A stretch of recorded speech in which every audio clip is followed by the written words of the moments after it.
The evidence seems to indicate that you're watching Dolly Vision. Topping up, Dolly Vision streaming real. True crime scene blast feel so unreal. YouTube madness like share, subscribe. Cats on fire, burning the world fire. Where's the baby missing shadows crawl? People whisper footsteps down the hall. Fingerprints of the dead, cold as stone. He's got the scoop, that's the rock down known. Dolly Vision headlines, King the Beat. Truth unravels, crackling through the heat. Lost soul shouting, echoes in the night. Rock the truth while live on air light. Topping up, Dolly Vision streaming real.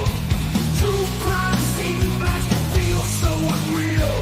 YouTube madness like share, subscribe. Cats on fire, burning the world fire. Where's the baby missing shadows crawl? People whisper footsteps down the hall. Fingerprints of the dead, cold as stone. He's got the scoop, best around town known. Dolly Vision headlines, King the Beat. Truth unravels, crackling through the heat. Lost soul shouting, echoes in the night. Rock the truth while live on air light.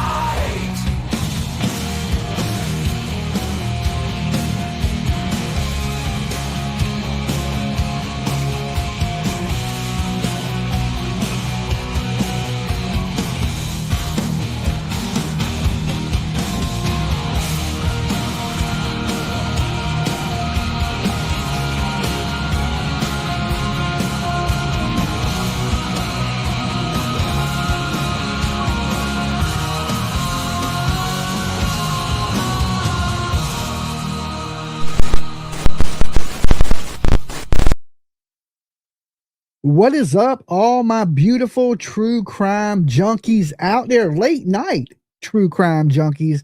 It's 12:30 here on the East Coast. Kind of late. It's been a while since I've had a late night Dolly discussion on true crime. So thank each and every one of you for tuning in with me tonight. Of course, we're going to be going over Sebastian Rogers, Summer Wells, Jack and Lily Sullivan. You know, basically all the top cases we discuss here on Dolly Vision, and maybe even some more. I do have the link open tonight to join me as an open discussion. So if you want to come up onto the panel, you're more than welcome to. Now, I do have a few rules with the panel streams. You have to show me yourself in the backstage. Nobody else sees you, just me. And then, of course, once you show me yourself, you can switch to your thumbnail just like this, okay?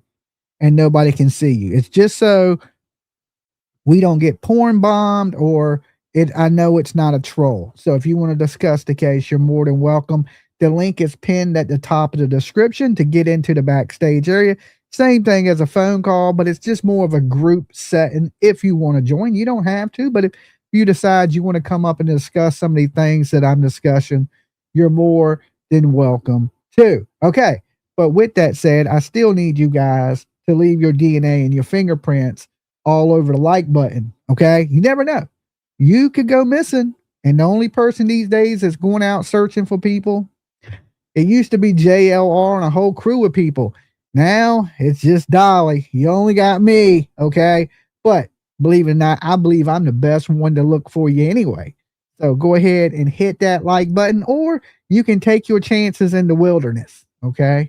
And also, if you're watching out there, make sure you sub up the channel, ring the bell for notifications. Feel free to share my ugly face everywhere. Okay. Share it everywhere with your meemaw, your pawpaw, your grannies, your uncles, your cousins, just a damn random stranger on the street. Look at him and be like, hey man, go sub up Dolly Vision. All right.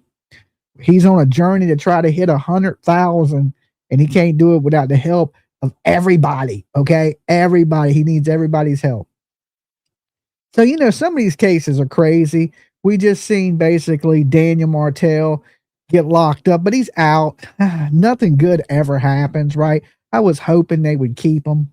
You know, Sebastian Rogers, he has in 27 days, he has a protest going on in front of the Henderson Police Department. Summer Wells, we're still waiting for Don and Candace to come out and give a statement about the search on Van Hill Road. Is any of that ever going to happen? Okay. But first, I got to give my warnings because we're talking about cases where people haven't been convicted. And we may do a little bit of blaming people here. Just a little tiny bit, right? Just a little tiny bit of blaming. Playing the blame game tonight. So, Dolly Vision's for entertainment purposes only. We talk news, rumors, gossip, speculation, theories mixed with a little bit of comedy. Whole lot of chaos. So don't take nothing here as fact. Just my opinion, people. If people come up on the panel tonight, which we haven't had a lot of panels, so their opinions are theirs and theirs alone. And listen, don't be scared to come up on panel. Dolly don't bite. You know, just give your thoughts and your opinion. It's just a normal conversation with a chill dude. Everyone is innocent to proven guilty in a court of law. Even you guys, because you probably broke the law one time or another, either running a red light or jaywalking. You're still innocent to proven guilty, just like these people we're talking about. The biggest one of them all, okay? Whatever you do, never, and I repeat, never try to be Dolly at home. It is dangerous. It is dangerous. So I do want to take a second to thank everybody who joined me on my stream earlier. It was just pretty much me working because everybody thinks it's all unicorns and rainbows here on YouTube, right? And I just sit in a chair and just talk about whatever I want. But that ain't always the case. Sometimes you got to put in some work, okay, to make the bill money, to pay for those bright ass lights that shine in my face every night. So I was out there printing t-shirts and hats and different things. PJ got a lot of your packages out. So if you're waiting on a package, please be patient. We're getting out as much stuff as we can, fast as we can. And good news, PJ sold out of her tiaras. So now she's all happy, right? So thank you guys that ordered one of those. Y'all made her really happy today. And when she's happy, I'm happy. Okay. So, but thank you guys for tuning in and hanging out with me while I call it whistle while I work. You know what I'm saying? I got to talk with you guys a little bit and get some work done. And I told you I would be here definitely for a little bit of true crime tonight. I guess we're going to start it off with the young man that went missing almost 2 years ago. And then we'll get to, you know, Jailbird Daniel and Summer Wells and stuff like that. Almost 2 years ago. Think about it.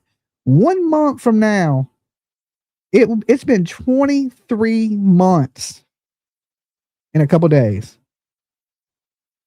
that Sebastian Wayne Drake Rogers went missing. So many people think this boy's going to turn 18 and he's going to jump out the bushes. Dolly, I cannot comment on Facebook. Well, you have to join it. I have to add you as a friend. And then you can comment on Facebook. But you got me a little sidetracked right there with that comment, okay? It says, Dolly, I cannot comment on Facebook. We're on YouTube right now. You can comment here, right? But we'll make sure you get added as a friend. If you're trying to add Jimmy Jams TV, my Facebook, my mods will post it. I post a lot of updates on that site. And I also have the Dolly Vision page that you can add. And I also have a Dolly Vision Facebook group.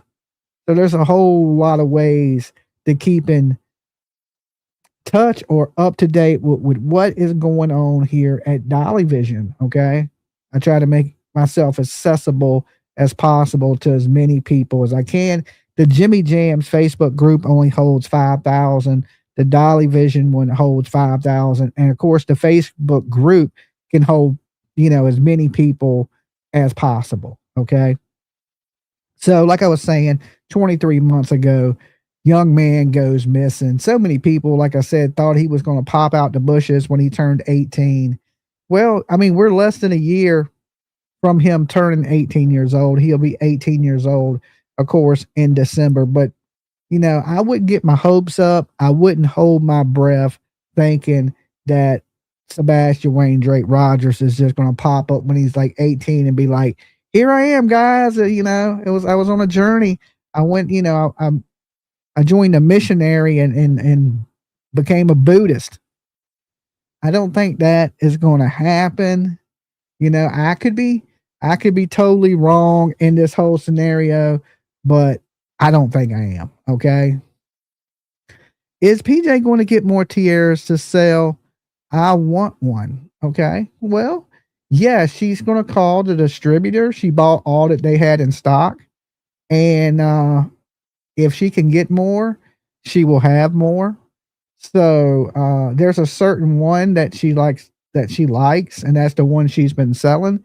But if she can get her hands on more, which I'm pretty sure she will have more. But they are sold out in the store right now because you guys are absolutely the best. Okay. Do you have Instagram? No, I don't have Instagram. I mean, I might have one. I don't never use it. I also have a TikTok. Okay. I don't get up there much, but I do have it. It's like, you got to have, as an internet personality, you got to have all these damn Twitter and X and Instagram and TikTok and what is it, Kick and you name it. We're probably going to start a locals page because we can do uncensored things on locals. I think it's like $8 a month or something. It's somewhere around that to join it.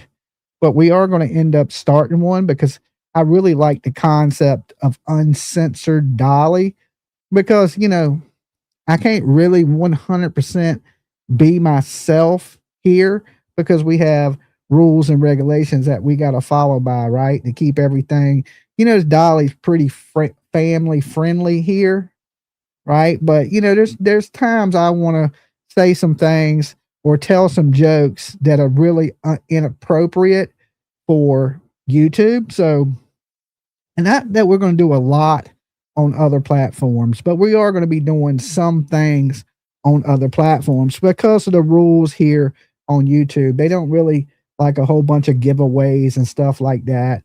So we're going to be doing those things on like our Facebook. We're going to be doing uncensored stuff on maybe a new site, which is Locals. A lot of people use that for uncensored material. Apparently they ain't censoring a lot. So we can get away with a little bit more adult humor. So we're going to be doing that. But as far as like our giveaways and stuff, like I said, we're not going to be doing that type of stuff here on YouTube. All right. But like I said, the little boy didn't become a Buddhist monk and run off and he's going to come home. I knew from the very beginning of this story, the Sebastian Wayne Drake Rogers story, that there was some foul play involved. That's what I suspect anyway. And I want to, just reconfirm with you guys that this is just all my opinion. We got 163 likes, 400 people in the chat. Go ahead, guys, do me a favor. Hit that like button for me. You just put your mouse over it and click on the thumbs up. Or if you're watching on your phone, you just double tap the screen, I believe. I think that's right, to like the video, and it'll heart the video or thumbs up the video or whatever it damn may be. It helps us in the algorithm. It helps new people see the channel. New people see the channel. That's more growth. It helps us get to that 100,000 mark that we've been trying to hit for a little while here on DOLLY Vision. Collectively, though, on YouTube, we have over 130,000 subscribers. So thank you guys that have subbed up the channel. Ring the bell for notifications. Y'all are great. So, I tend to only cover cases that I believe there is some foul play. Now, there is a family that went missing in North Carolina, 2 children and a mother. Now, we don't know if this is a mother that's ran off or something else has happened. So, but we've been looking into the case. Tonight ain't about that case, but I may pull something up on that here in a little bit. It's a new one, but it could be just a mother has left with her kids. No big deal. We hoping that's what it is. Now, when this story, Sebastian Rogers came across the telly, right?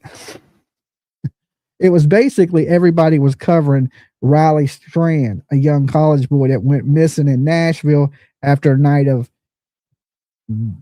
getting jiggy with it, right? I mean, he was getting down, drinking, partying, hanging out at the bars right there in Music Row in Nashville. For you guys that have never been to Nashville, there's a whole area in Nashville where it's just bars. Okay. It's kind of, I guess, you could say it's like your your strip for partying and hanging out. Okay. Children belong to God. Nice to see you in the chat. And of course, he basically ended up in the Cumberland River, which is the river that runs right there through Nashville. And he basically stumbled and fell over a rail and tumbled down into the river. Now, some people believe he was robbed and his wallet was taken and, they threw him in the river. But I believe he had his wallet on him when they found him. But basically, a worker that was on a barge was on the river, and they had been searching this river for him.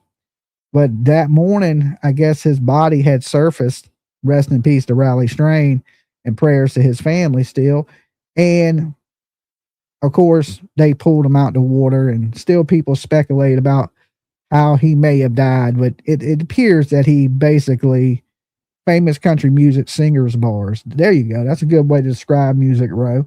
And some people still believe there was some foul play in that. But there was a ton of media that had gathered around Nashville for that. And as he was missing on February 26th, Sebastian Wayne Drake Rogers went missing. Now, this is the same day that Maddie Soto went missing. For anybody that remembers the case of Stephen Stearns, Maddie Soto, Jen Soto, that took place in Florida, right? He pled guilty, took a plea deal. He's doing life in prison right now. Jen never charged, the mother. Different story. We could go on about that and on about that. But it took place on the same exact day. Now, like I said, a lot of people in the beginning, we seen the mother come out, and she in the beginning, she looked genuine, I had to say, right? It looked like, she was a little upset, a little shaken, not crying, not like bawling, but, appeared to be forthcoming, right? Because she was giving interviews to whoever wanted interviews, YouTubers, the mainstream media, all that. And their mother is Katie Proudfoot. So when I first seen it, it was a little suspicious to me, but it wasn't like huge red flags went off in my head. Okay. But there was just little things that didn't make sense. Okay. In her story. And then, it don't have to be a lot. When I see one red flag, to me, that is one too many red flags in a missing kid case. Because, I believe when a kid goes missing, you should be truthful. There's no reason to lie. Even if you tell a tiny microscopic lie, it makes me think you're covering up something bigger. It just always has, because there's really no reason, like I said, to tell a lie in a missing kid case, or to come up with something that don't completely add up, And, we all heard the same story, that she was home with her son. They had came back from Texas Roadhouse. She had told him to get ready to go in there and go to bed. And he was in his room. She was reading a book while she was on the phone with, you've been here since Gabby Petito. Awesome. Well, thank you for being here that long. That's from the very beginning of this channel, is Gabby Petito. But don't get me too sidetracked. Let me kind of go over this story with you guys. I know y'all know the story, but I just got to retell it just in case you're brand new, right? You've been here for 5 years with me, but everybody hasn't. Okay. New people add this channel every day. So sometimes it's like a broken record. We got to repeat ourselves, but I want to keep it fresh in your memory anyway, because these kids are important. I don't want anybody to forget any details of none of this. Okay. So she's reading a book with Christopher Proudfoot, which he's out of town 3.5 hours working. He's a crane operator is what he does for a living. And they're working on a St. Jude's hospital at the time. Now, she says she hears in the room around 9 o'clock a thud. And that's the word she used to describe the noise she heard coming from the house is a thud. So in the first interview, she didn't really say anything other than she heard a thud. Okay. And at around 12 o'clock, she was falling asleep, and Chris told her to go ahead and go to bed. All right. And that when she woke up around 6 o'clock in the morning, she went in the room and woke up Sebastian, but he wasn't there. Let me say it again. She went in the room and woke up Sebastian, but he wasn't there. Then she panicked, instantly panicked, and then ran out, drove around the neighborhood, called Chris, the stepdaddy, and then came back to the house, and the police came and the search began. But there was something that stuck out to me in her conversation in the beginning. She woke him up, but he wasn't there. That was the very first interview. And I was like, well, how can you wake somebody up if they're not there?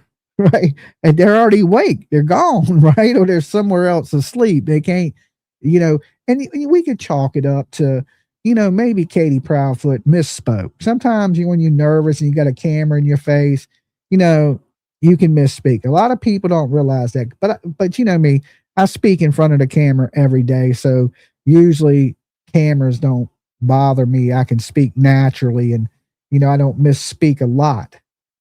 Now, I will tell y'all that I did try out for the television show Survivor, okay? And when you go in there and you're in front of the producers, they got these huge big lights and big cameras. And then Dolly got a little nervous, right? I got a little nervous in front of the big camera. So them news cameras are a little bit different. And sometimes I think you get a little nervous and you may say things you don't mean. Or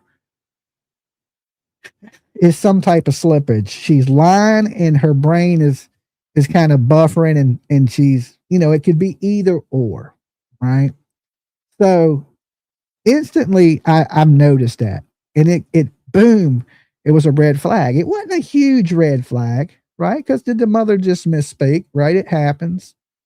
So the next interview, she didn't change her story. She stuck to the same story, but this time she added to it, right? And I was like, okay, well, why didn't she say that in the first story? Because when we got to the thud, she said she hollowed out and Sebastian said everything was all right. And she said, well, I don't care what you're doing in there. Get ready to go to bed. And then Sebastian hollered back, I love you, Mom. I love the dogs. Okay. Because, they had these little dogs in the house. That's another big red flag to me too, is, most people that have little dogs know what do little dogs do? They bark at everything. Okay. The wind blows. My Chihuahua barks. You cut the light off, she barks. You move the blanket, she barks. You try to move her while she sleeps, she growls. She's like, arr. I think she learned that from Rangy, the bulldog, because he does the same thing. Lolo used not to do that, but now she does. So she's like, okay, if you move him, he growls. You move me, I'm going to growl. So now she growls when you try to move her. So she's learning bad traits from the bulldog. Okay. But the dogs bark at everything, right? They bark at everything. So, we don't know exactly what time Sebastian Rogers left the house. If he left the house on his own free will. Now, of course, there was a video that circulated of the lights. We've discussed these lights thousands of times, and the police say the lights are a garbage truck. YouTubers, depending on which one you want to watch, they're still watching the lights. Okay. Listen, the lights are going to be the same lights. 20 years from now, it's going to be the same lights. Okay. No matter how much you watch those lights, the lights ain't going to change magically into something. You really can't tell what it is. I've seen better Bigfoot videos, better UFO documentary video. You know what I'm saying? You really can't tell what's going on. It's just some lights in the dark. But it was the only clue. So many people latched onto these lights because it was really the only thing we had. And a bizarre thing that Katie had said was the only thing that's missing is Sebastian and a little bitty flashlight. Now, come to find out, from what I understand, the flashlight didn't even work. He used the flashlight as a fidget spinner, like just something that people, like me, I mess with things a lot. I'll play with a pen. It's, usually if you have a little bit of anxiety, if you give somebody something to mess with, like just to click or anything to play with, like this little pen here, you can twist it. I'll be sitting around just bored twisting the pen. It's just something to occupy your mind kind of thing. So I believe that that flashlight was maybe possibly something like that for Sebastian. Um, how Summer was sleeping with her arms up as Candace drives and ready. Okay, well, we ain't got to the Summer. Can we're still talking Sebastian. We're gonna get there, Julia. Okay. Don't jump the gun yet. We got a long ways to go in a short time to get there. All right. Watch that bandit run. Watch that bandit run. Okay. Dolly the bandit here, right? So, you know, it was odd to me. One of the things that stuck out to me is she knew this little flashlight was missing, but she didn't know what he was wearing. Okay. You live in this big house, right? If you came in this house and you took this pen, would I notice this pen gone? No, because I got another pen right here. Okay. Same pen, just a different color. I may not notice it. Or I would think, well, maybe I misplaced the pen. You know, in Katie and Chris, you know, I've been to their house. They live in their house is 4 of my houses. Okay. Way bigger house, but they may keep it a little bit neater. You know, they may be real organized people. I don't know. But to know that that's missing, but don't know what clothes the kid has on, I just found that a little odd, right? But so many people are looking at the lights like it's Sebastian with a flashlight. But from my understanding, the flashlight didn't work. Okay. So Sebastian wouldn't have had a light. He would have just had a flashlight that didn't light up. So did he leave that house? And how was he able to lock the back door? Did he leave with a key to the house? And I don't know if y'all noticed this, but I did drone over the house. Okay. So when I was droning over the house, I noticed that they don't have a privacy fence. They have basically a metal picket fence. And the neighbor's backyard is really close. The back of their porch is really close to their backyard. So like when I flew my drone over, the neighbor behind them was screaming, "Get your drone, get your drone, get your drone." Right. And that was the neighbor because he was so close to their house, to the back of their house. His back door actually, they don't have to live in that big ass pretty house. They have a little tiny backyard. Okay. It ain't very big. Julia says Sebastian didn't leave alive. That's where we get to, Julie. Come on. I know you're psychic, but don't be psychic right yet. We're getting there. You're right. I believe, I don't think he left that house alive, to be honest, but we haven't got to that part yet. We haven't gotten there yet. Now, listen, if you want to tap in, the link to come up on panel is pinned at the top of this, and my mods can repost it every now and then. If there's something you want to come in the room and say on the live, you're more than welcome to. You don't have to show your cam. You do have to show me yourself in the backstage just so I can make sure it's you. And then you can turn your camera off just like this. Like me. Look, boop, gone. See you later. And then, of course, you can come up and it's just like a phone call. So you would think if he went out that back door.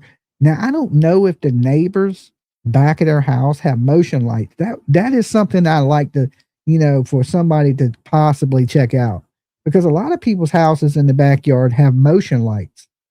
Now, or security, right? Or some type of security.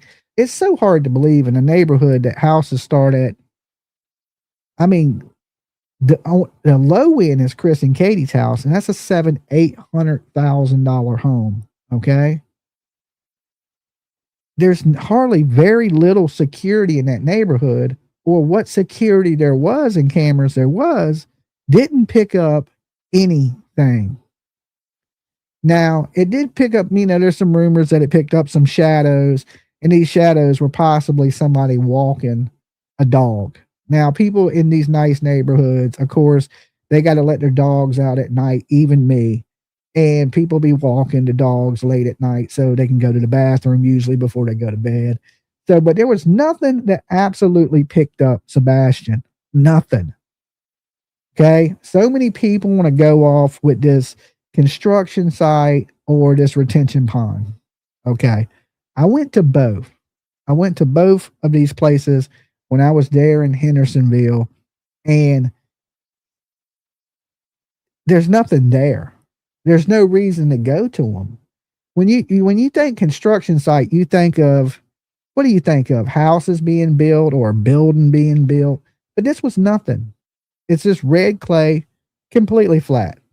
It's like if I took you and dropped you off on Mars. There's nothing there. There's nothing. There's no buildings. There's no houses. It's just flat, red clay. That's it. For people that are familiar in Georgia and the South, there's a lot of red clay. It's just red clay. There's nothing. You can look. You just search the whole construction site, right? You can go like that. You just search the whole place. There's nothing. It's flat. It's level. They've been leveling the ground so they can get ready to prepare to build houses. But there's nothing there. There's not a hill. There's not a bump. There's a little pebble of rock on the ground, red clay. There's just nothing. I mean, you can look. You don't have to search it. You can look like this. Well, yep, not there. It's not like there's a whole bunch. There may have been an excavator or a bulldozer, but they're parked on the street right before the construction site. You think construction, you're thinking they're building, but they're not. They're leveling, just getting the ground flat. There's nothing there.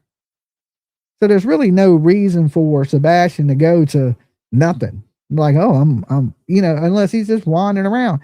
And the whole thing is the dogs tracked. Well, one dog tracked this way and one dog tracked that way. Two different directions. The construction sites in one direction, the retention ponds in another direction. Unless this kid split in half, okay? Like somebody cut him down the middle and half of them went this way and half of them went that way. He never went there. Of course, the lead detective for the Hendersonville police came out and said the dogs did not track. They thought they had a scent, and really it was nothing. The dogs just kind of wandered around the neighborhood. Usually when dogs have a scent, they'll start to drag and go. They're trained to do that. They'll pull their trainers and keep trying to get to where they're trying to go. That's how they know they're on the scent. But that really didn't occur. These dogs just kind of wandered in two directions. And like I said, the lead detective came back and said, hey, there was nothing. The dogs didn't hit on trail. Hello, Dolly. DNA number 287. Okay. Awesome. But it'd be better. We got 600 people in the room if we had 600 likes. So I want you to do me a favor, guys. If you're just tuning in, I'm not mad at you for not liking the video. I want you to like the video. And then when you do, I want you to shout out in the chat room where you're watching from. How many people tonight do we have from Tennessee in the surrounding area? And remember, when you like these videos, discuss these missing kids, it boosts. Listen, there could be somebody out there, just because in true crime, we know all about Sebastian and Summer and Jack and Lily, don't mean that other people out here on YouTube do. So the more people that see it, the more people that hear it, you never know. There could be that missing link that tunes in just because you hit the like video. So you can help these kids just by liking the video. That you do your part. I know everybody can't get out and search, and everybody don't have a YouTube channel, but you can help these kids just by liking. It also, I'm not gonna lie, it does help the channel because it gets us out there too, our community here, the Dolly Vision community, farther out there on the YouTube. So it does both. I see South California in here. Only 290 likes. Okay, well, they're going to get up. I got faith in you people. Y'all are some good people out here watching. I know y'all are going to hit the like button for me.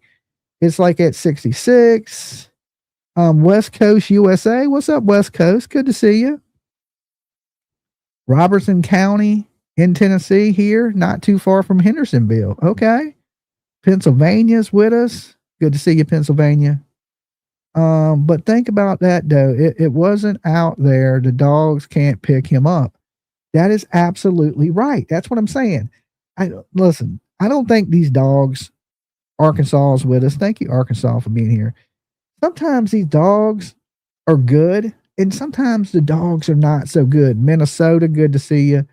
You know, we have good dogs that track really good, and we got some dogs that can't hunt.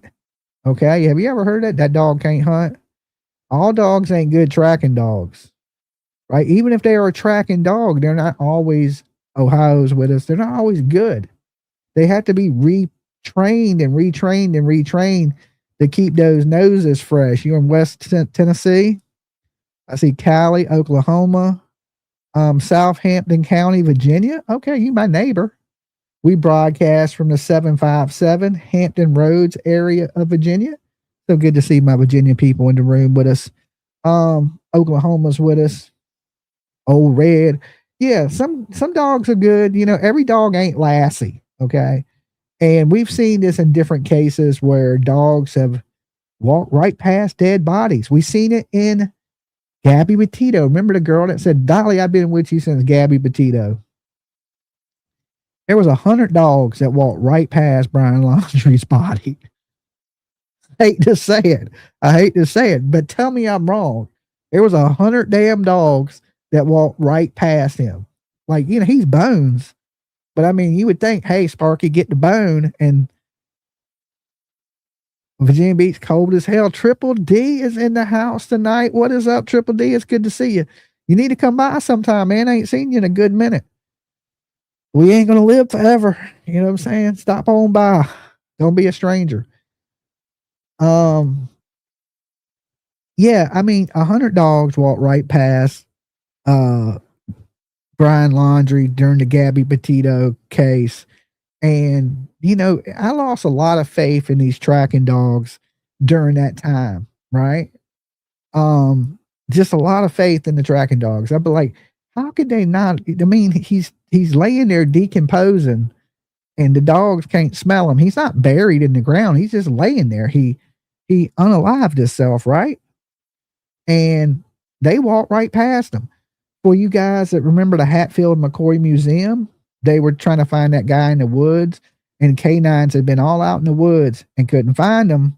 And the Hatfields and McCoys, YouTubers, they see some buzzards flying around, walk right over there, and he's dead as hell right on the ground, right? So the dogs walked past that person. And in this recent young lady from Texas that sadly, tragically unalived herself, she was laying in a field about less than 300 yards from her home, and they had searched that field with dogs and didn't find her. FBI standing out there, see some buzzard flying around, and they go, okay, maybe we should search this field one more time. They go into the field and they find her remains and, of course, the firearm that she used to unalive herself. So do we, after you've been in true crime so long and you watch so many dogs walk past dead bodies and crime scenes, do you have any real faith in these canines? Now I know there's going to be some canine handlers that send me dirty messages tomorrow. Oh, my dog would have found this person, right? They would have, you know, but look, we've seen FBI dogs, canine dogs. The only good dogs are them damn drug sniffing dogs. And I tell y'all, because they train them with it and they're dependent on it. Them dogs need to be in rehab, right? They do. Them dogs have drug problems, and that's how they're able to sniff out the drugs. But anything else other than drugs, I have no faith in any of these dogs. I don't. Now, you can be like, well, Dolly, there's dogs that done good. There are. Some of them do. I'm not hating on all damn dogs. I'm just saying all the dogs that we seen in all these cases wasn't any good. They didn't work, you know? Hendersonville, Tennessee says, where's the baby? Where's the baby? We're trying to get to that, you know, and the thing, my biggest thing about all this is we really had nothing to go off of. Did Sebastian really walk out that house? People want us to think that. You know, you're the private investigator that allegedly was hired by the family. Well, now we know that dude is an ambulance chaser. He chases more damn ambulances than damn anybody I know on YouTube, right? If you were a detective or a private investigator on YouTube, And you ain't very private for one. Okay.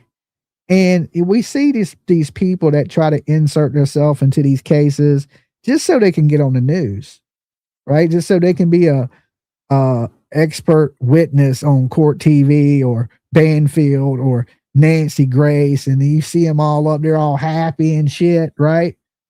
To me, you're not legit.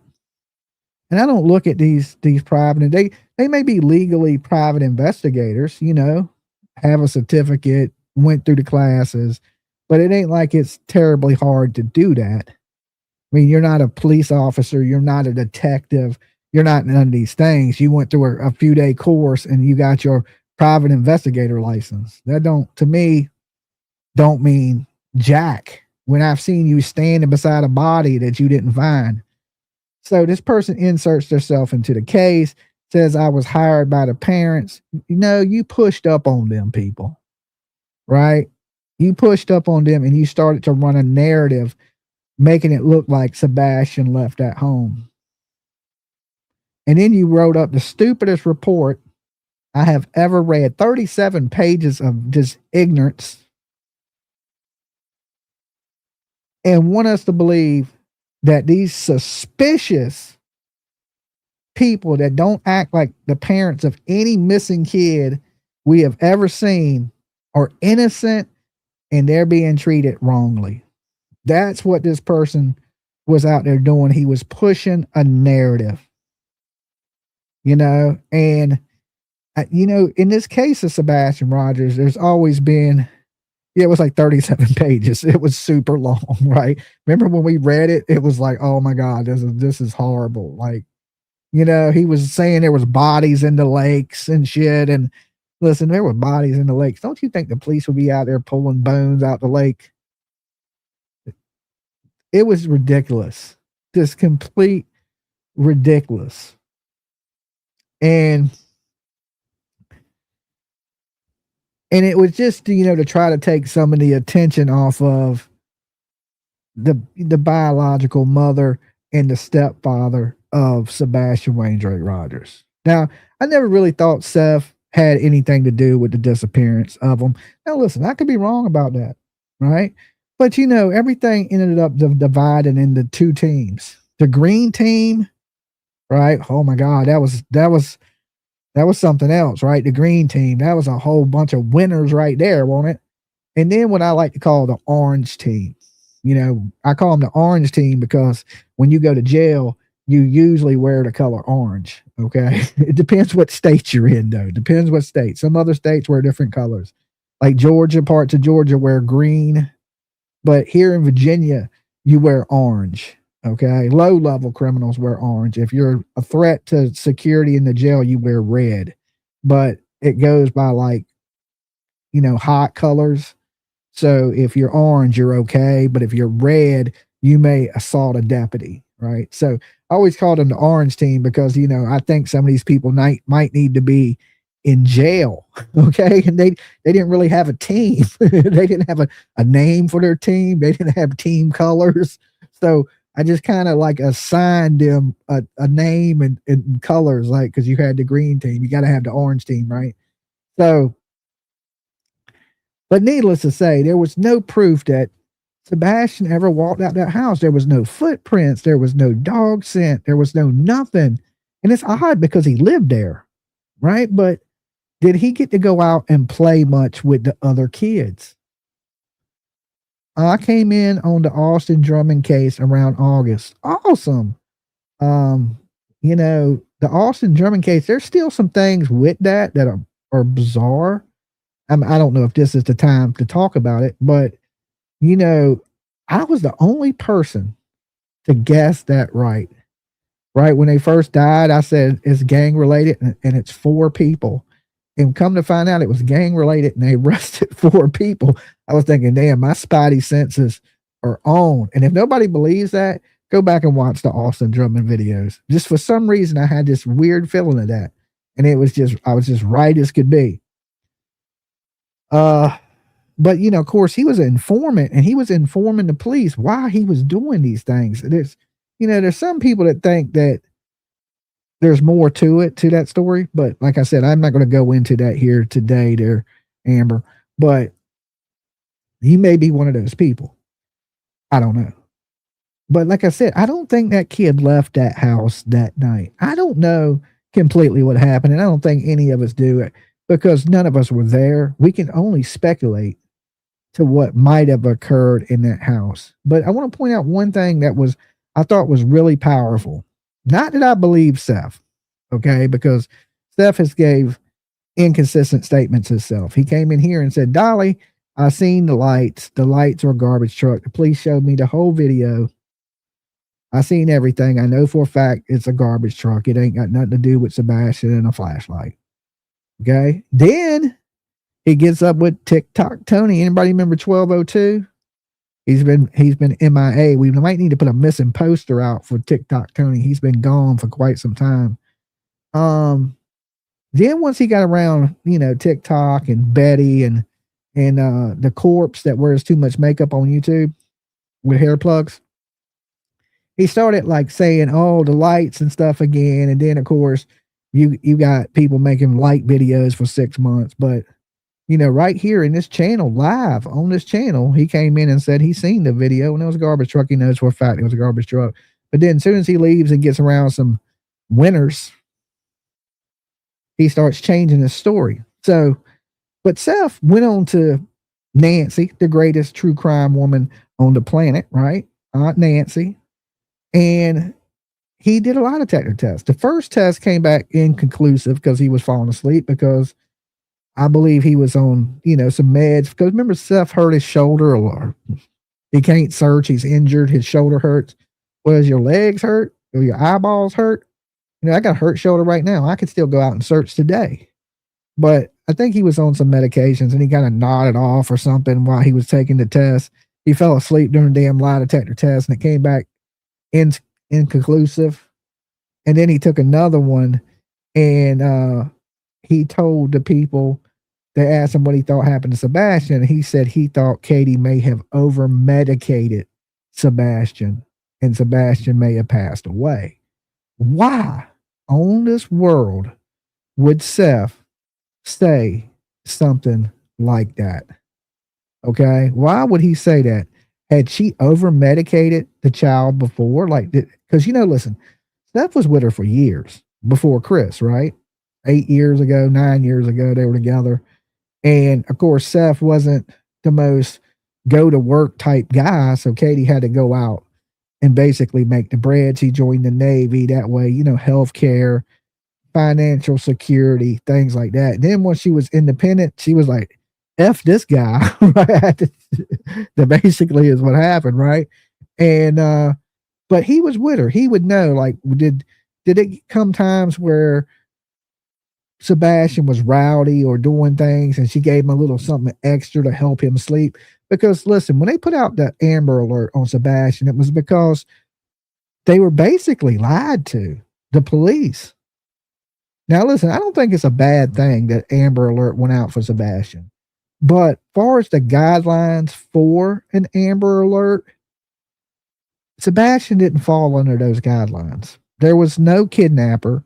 There was no vehicle subscription, right? So he didn't leave in a vehicle. There wasn't a kidnapping. He wasn't endangered, because they said he was on medicines. But the only thing Sebastian took medicines for, according to his father, is to help him sleep. So he didn't take no medicines that keep him alive. Like me, I take medicines that keep me alive. If I don't have my medicines, I could die, right? But Sebastian just needed something to help him sleep. Because I guess he wasn't, he was a little bit hyped up. Some of these kids are. There's a lot of kids with ADHD and hyperness and all that they're wound way up. And, they kind of describe Sebastian being, special needs, and he didn't sound very high functioning when they gave the description of what Sebastian really was like. Okay. So the police went with, oh, this is an endangered child that could die from not having his medicine. He's slow. And they issued this Amber Alert. But really, if they would have told the truth, would this Amber Alert ever went out for Sebastian Rogers? He still has an active Amber Alert. There's kids out here that don't get that don't absolutely don't get an Amber Alert. Look at Jack and Lily Sullivan, just like in the title. There was no Amber Alert that went out for these kids because there was no signs of kidnapping. There's no signs of foul play. There's no signs of nothing. The kid is just poof, gone. And one thing we know in true crime here, especially on Dolly Vision, kids just don't go poof and vanish. All right. There was rumors, and I'm going to say rumors, that they were talking really bad to this kid. And a lot of these rumors were spread by the father of Sebastian Wayne Drake Rogers, which would have been Seth Rogers. And that, there was rumors that he was wetting the bed and that they may have been making him sleep in the garage. Anybody remember those rumors going around? There was a mattress in the garage. And then when they were asked about it, they said that mattress was for their daughter. But, is it a case where Chris was getting mad that maybe Sebastian was, wetting himself and he was having to wear diapers? Now, this is one thing. Kids that are abused usually will wet the bed. Okay? Not all of them, but a good majority of kids that experience some type of physical or mental abuse are more likely to wet the bed. Okay? Trauma sticks with children even worse than adults. Okay? You can traumatize a kid really damn easy. It don't take much, right? You can raise your voice and it'll traumatize some kids. Is this a situation where he was experiencing things at the house that were upsetting him and it was making him where he couldn't control you when he used the bathroom at night from trauma? Like we don't know what this kid was going through. Now, when we see pictures of him, now I want to explain this one thing about pictures. All the pictures, he looks happy. He looks like he has a good life, but that's every picture of everybody, right? You can go look at pictures of people that have unalived themselves, and then in the pictures, they'd be all happy because you usually people only take pictures when they're doing something good. Can you imagine a day that you was terribly miserable and you were like, here, put this camera in my face and take a picture? No. People, like when you see people's Facebooks, it looks like they got the best life in the world, right? You'd be like, man, these people living good. Look how happy they are. But what about when they're not taking those pictures? Everybody goes through depression. Everybody goes through hard times. Everybody don't always have a great day, right? Anybody that's lived life knows that. So I think social media really paints a weird picture of what life is, because you look at these people on social media and you see, even like models, and it makes women think they got to be skinny. They got to be a certain way. And they're seeing these images, and that's what you perceive that the world is like. But in actuality, that ain't nothing what the world is like. There's women shapes, men too. The people can be smiling one day and jump off a bridge the next. Right? It don't really paint a good picture. Social media, and honestly, social media makes you unsocial. When I was young, you want to say hello to somebody, you had to go knock on their door, ask them, hey, can so and so come out and play? Can we go play some basketball, football? You had to be social. You had to actually go talk to people and see people and get out, touch grass, breathe air. These days, you don't do any of that, right? Social media has made people more unsocial than ever before, and makes people want to live up to expectations that are not real. Okay? Sad people look at happy people and be like, why are they so happy? Well, they just took a picture while they were happy. They didn't take a picture while they were sad. Number 399 in the house, we got, this means 200 of you guys did not like the video. Okay? Wow. Y'all doing me dirty. Doing me dirty. Late night true crime people. My daytime people be liking the videos. They be liking it. They hit the like all the time. I look at my videos in the daytime. They be having thousands of likes. You late night people, y'all are greedy with the likes. Y'all greedy. Greedy ass. I'm just playing. So, we hear all these things about, was this kid going through trauma? And we're seeing the pictures thinking, oh, he lives this happy life. But when that, when the camera ain't on, it's craziness, right? Just craziness. You're number 400. Thank you, Aussie True Crime. You're awesome. I quit using Facebook years ago. And just think about this. Facebook takes your life, monetizes it, makes millions of dollars off of your stories and people clicking on it so they can advertise it to it. And you get nothing. Think about that. There's people out here that are making billions of dollars off of your life and you get not a cent of it. They make money. They don't even care. You can pay your light bill, right? Right beside when you post something, there's going to be an advertisement right below it. Okay. No matter what it is, they're going to get paid because people are interested in your life and you don't get shit. I just think it's exploitation at its best. Okay. You call it fake book. It is. It's exploiting people. It's taking pictures of your family that your friends want to see, and they're having advertisements to it and making billions of dollars, and you don't get one penny of it. Okay. Now, if Facebook sent you a check and said, listen, we advertise on your page and we decided we're going to give you 70% of it. Okay. But we're going to take 30%. That's why I came to YouTube. All right. I was like, if I'm going to share my life with everybody and I'm going to share everything with everybody, I'm going to do it where I get a cut of the profits. Why would I give you my life on Facebook?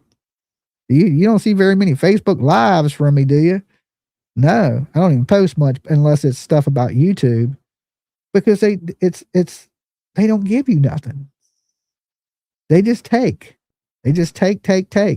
I mean, YouTube takes a little piece, but they give you a little piece, which I think's fair. It's a trade. It's a trade-off. But we don't want to get too sidetracked from what we're here about and this missing kid.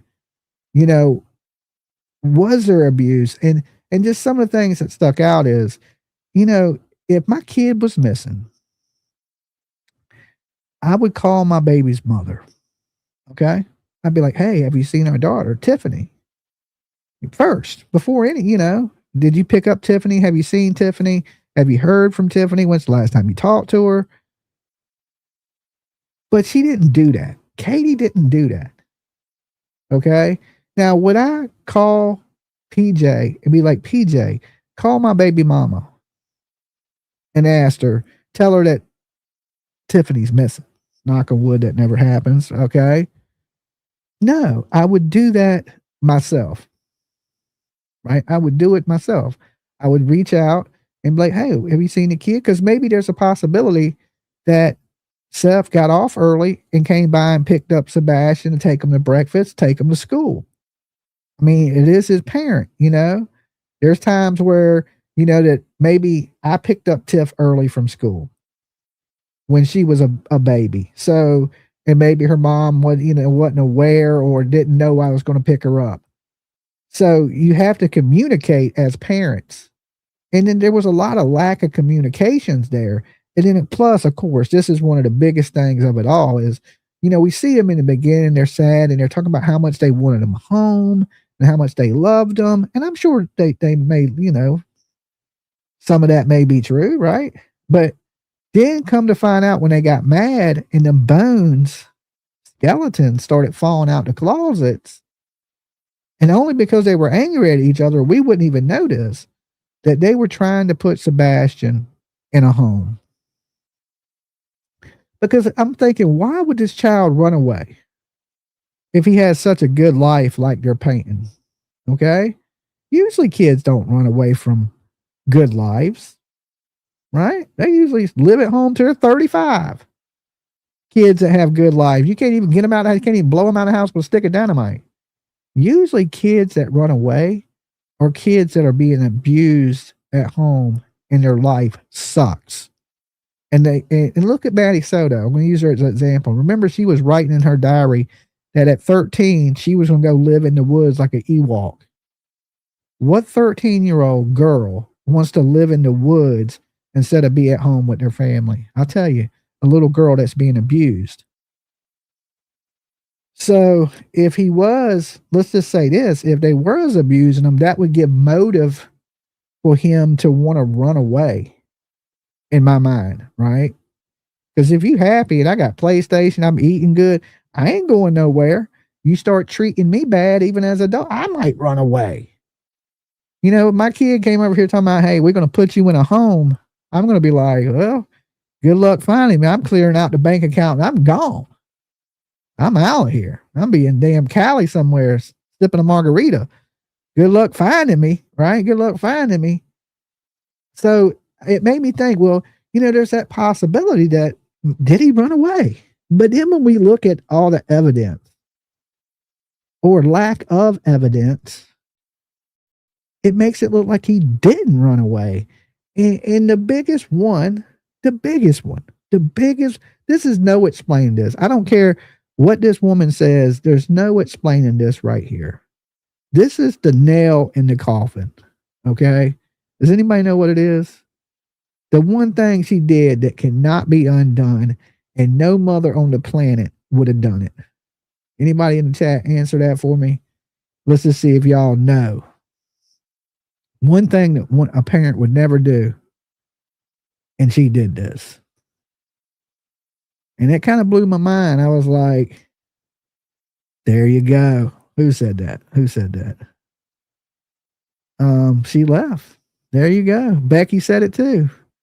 Becky and Cats. Joe Dirt right there. Moving. Yeah, she left. Now listen, all of us know that, right? No parent on this world, not call 911 first, that too, Rachel, but she left. You know, she left while her kid was missing. Early on. Now I could see if she waited a year and then she left, right? But if you go leaving in the first couple weeks of your child going missing, left for Yogi Bear, there's nothing she can say at this point to explain that. And you know, when she tried to explain it, she sounded even worse. Oh, well, he could be anywhere. So I left the state. Well, don't you think you should check the state you're in first before you go leaving state in a missing kid case? I would think that would be what you would do first, is let's make sure he's not here. But no, she packed up and she absolutely left. That right there, there's a lot of small red flags, little small ones, you know, could have misspoke, but there was no red flag like her leaving the house and taking off. Red flag. Now, if you asked her, well, YouTubers were harassing me. No, it wasn't. Not at that time. It wasn't. You left when there wasn't nobody bothering you. You did that on your own. You can't blame that on Betty.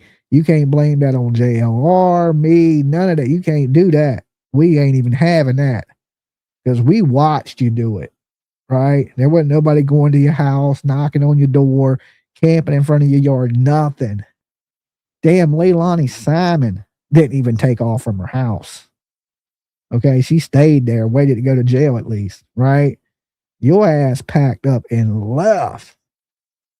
There's no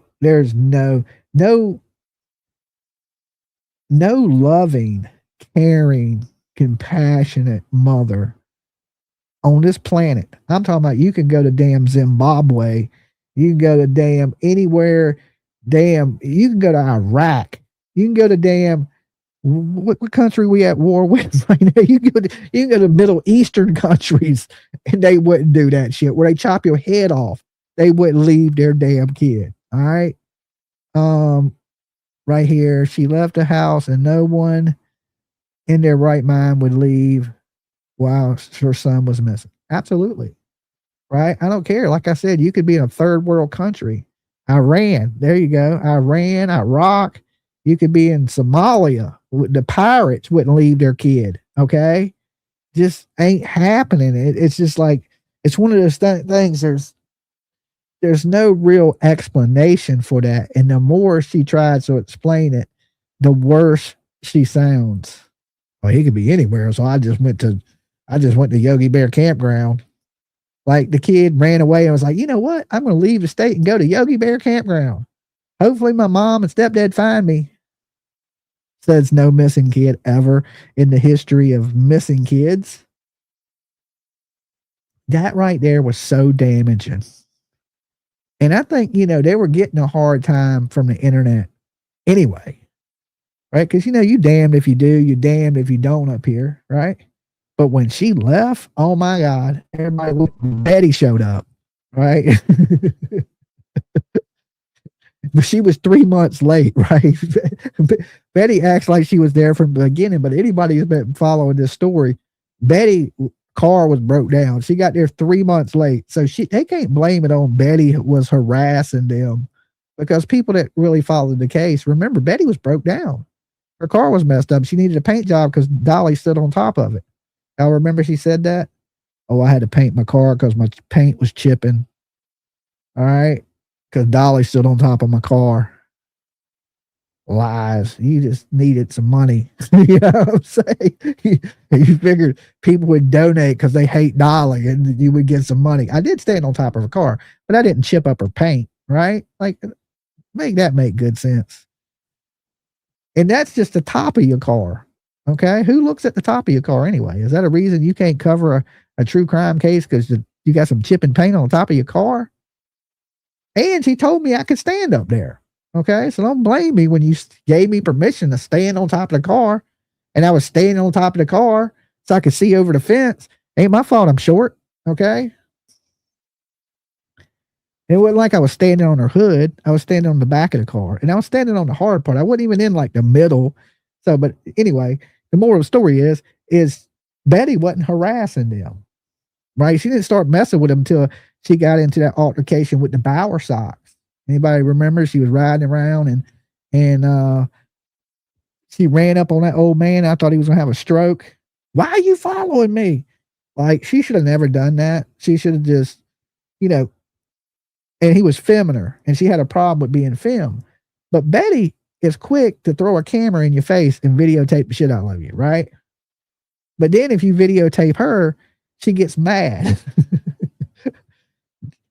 If you're going to film people, you got to realize people can also film you.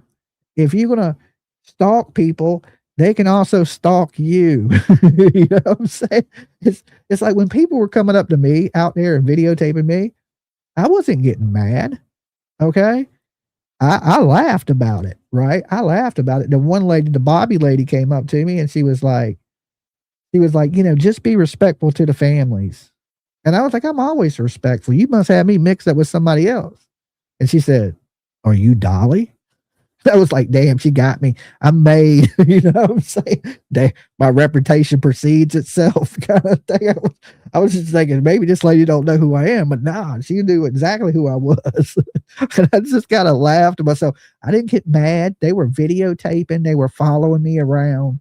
I just stuck to what I was doing. Like, if you're not running up stabbing me with a knife in the back, I'm not worried about you watching me or videotaping me.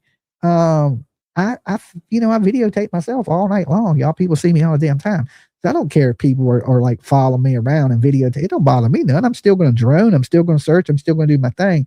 I just don't engage like that. Like, I learned that from Georgia. Don't engage with people. Okay. I took a lot from that. And some people say, hey, I made some mistakes in Georgia, but I'm glad it happened because I learned from a lot of that.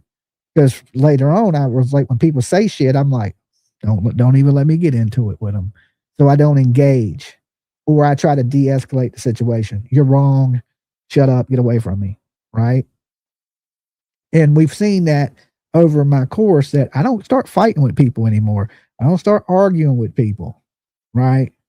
It's, I try to de-escalate the situations. So, cause it don't take much to spark a crazy event, right? Because people are already, kind of on the edge anyway. So it don't take much to push them over the edge. And the littlest thing has set some people completely off, right?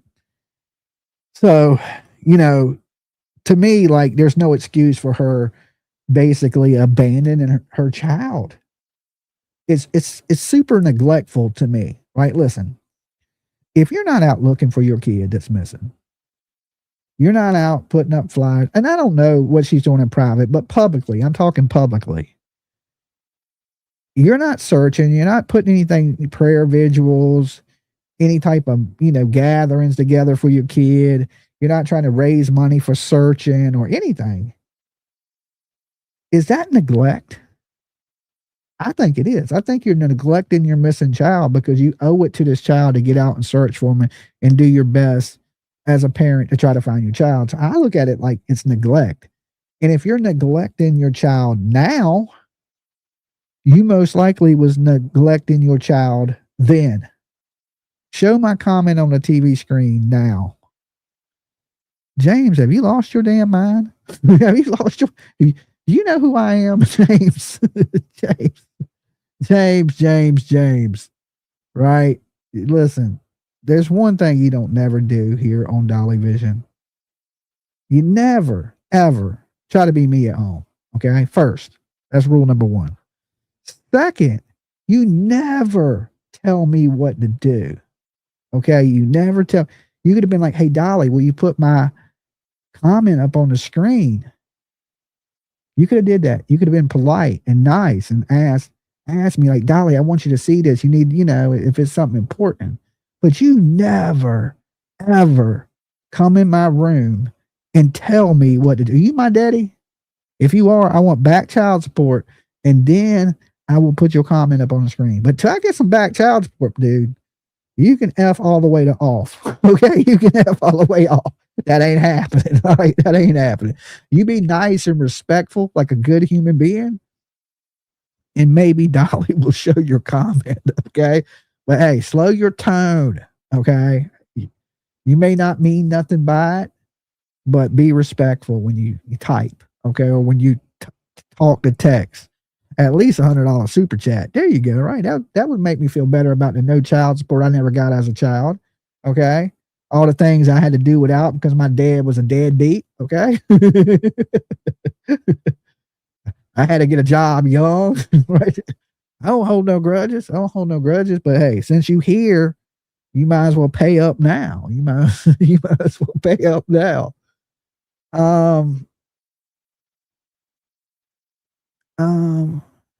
Let's see. Okay. I'm just seeing what you guys are saying in the chat now. Since some of you are so demanding. Dang, the brave trying to tell Dolly what to do for free. That's right. At least pay me, right? Pay me a little something. Break me off, James. Break me off a piece of that Kit Kat bar. Okay. I'm old school, right? You want something from me, you got to hook me up. Okay. My mom told me don't never do nothing for free in this world. Okay. Don't never do nothing for free. That's probably the best advice I got from her. Third person. Dang. Okay.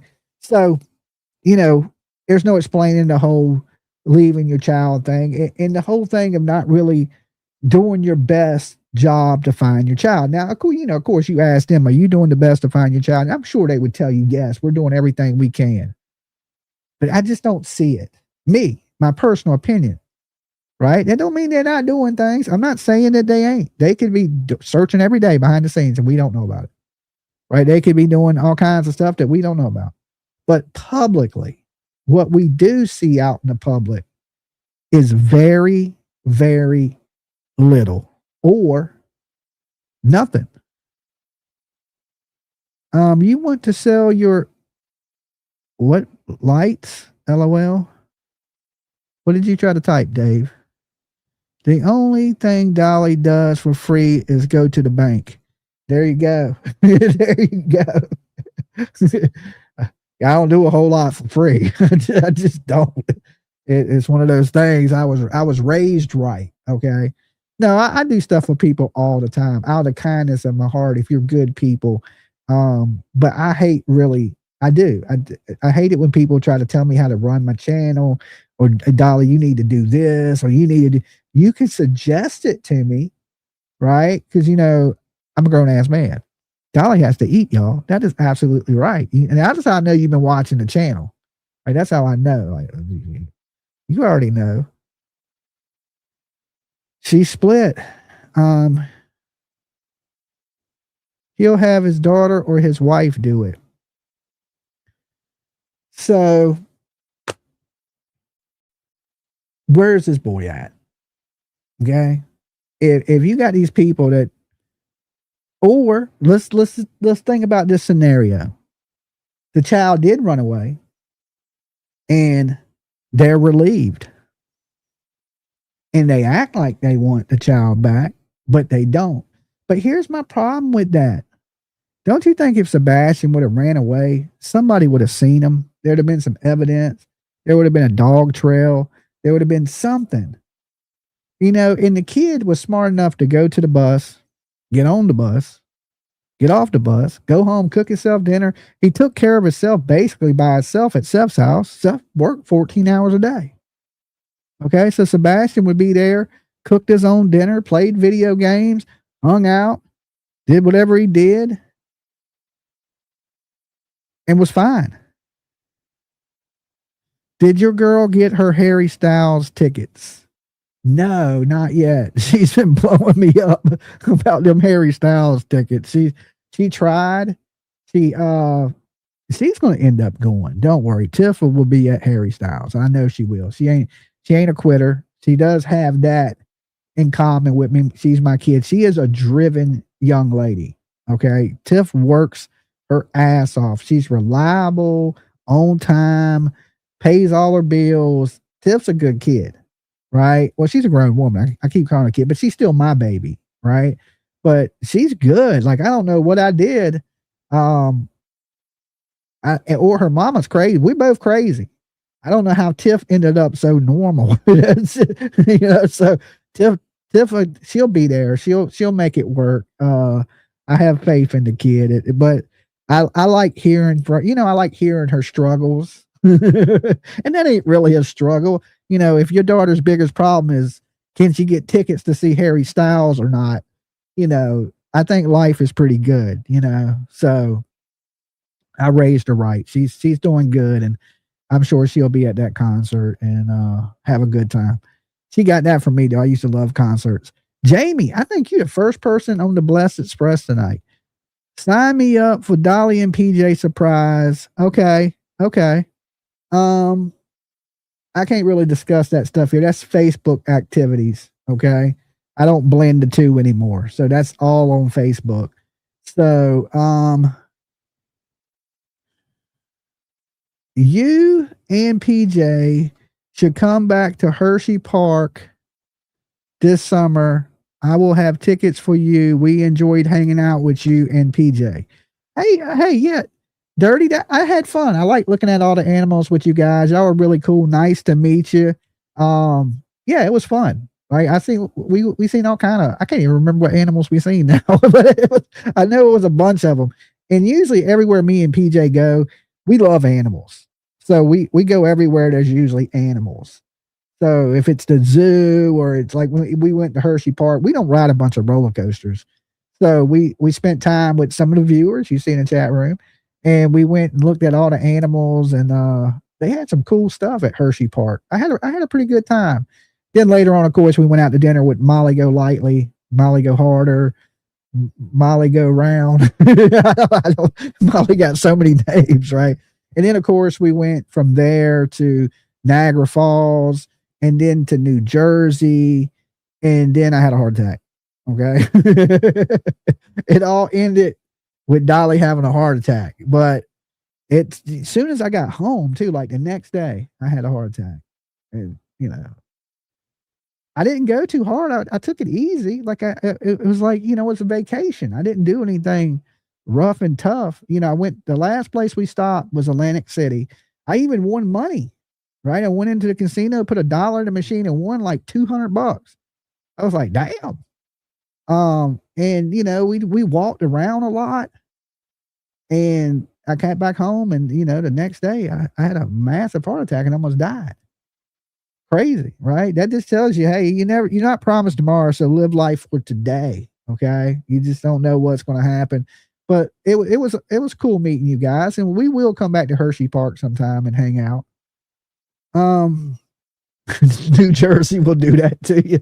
Yeah, right? I guess so, right? Dirty Jersey.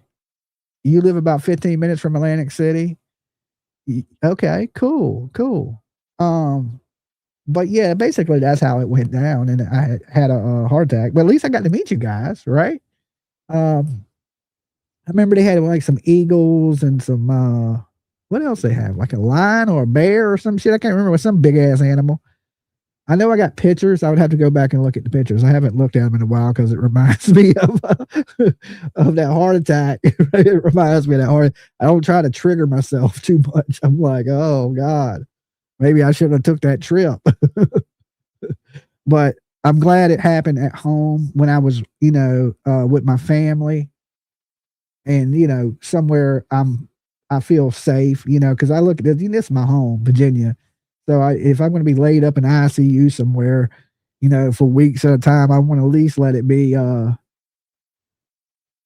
Virginia. So I thought it was going to be a 10-day vacation. It ended up being a month vacation because I was in the hospital 2 weeks. I was laid in the ICU over a week, and then I went downstairs, and I know this is off topic, but man, they treated me terrible. Like the ICU nurses were so nice, right? But when they put me in a regular room, it was like I had the ghettoest ass nurses that didn't give a damn about you. Like you could just lay there and die, they wouldn't care. But upstairs, like in ICU, they took such good care of me. And then I went downstairs and they just, like, anytime I hit the button, they act like I was bothering them.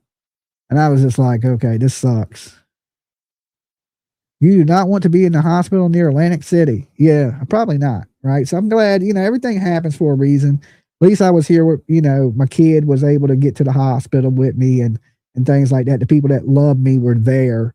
So, and that makes the healing process a little bit better, when you wake up and you see your loved ones and you feel a little bit safer.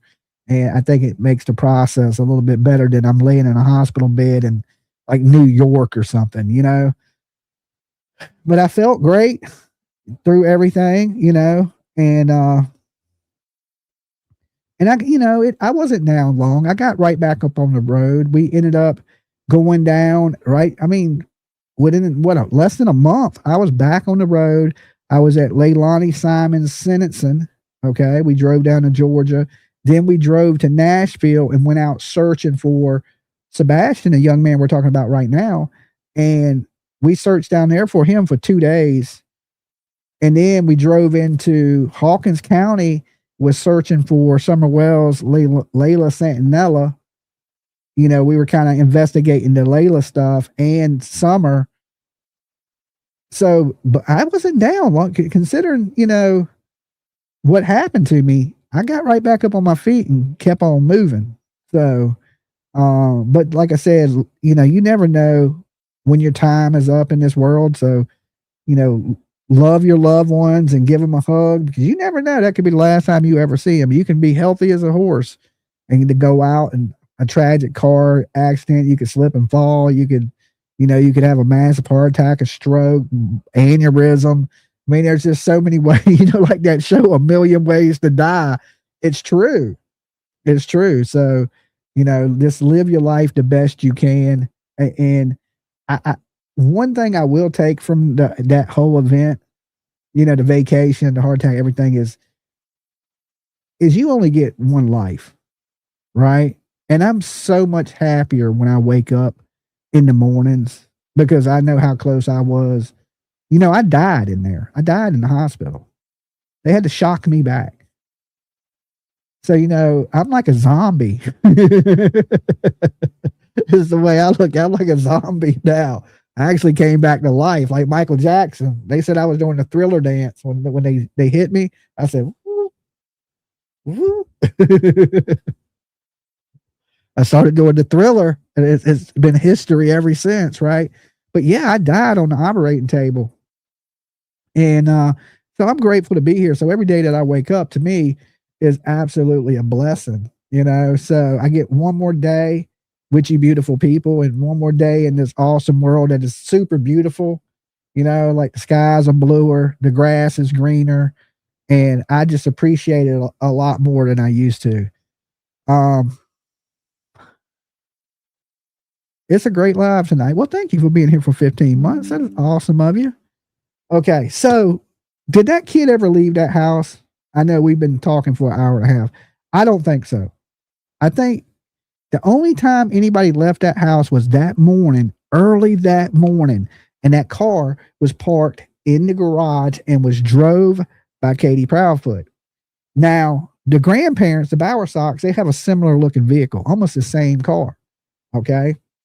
Is this a situation where this lady left the house with maybe Sebastian laying down in the back seat and they handed Sebastian off? Maybe alive, maybe unalive. Because we really, truly don't know where Katie went. There's no evidence that she was ever at the school that I know of. There was no witnesses that said, yeah, I seen Katie outside the school that morning. So where did Katie go? She left for, according to some people, up to 30 to 45 minutes. Does it take that long to go to the school and look?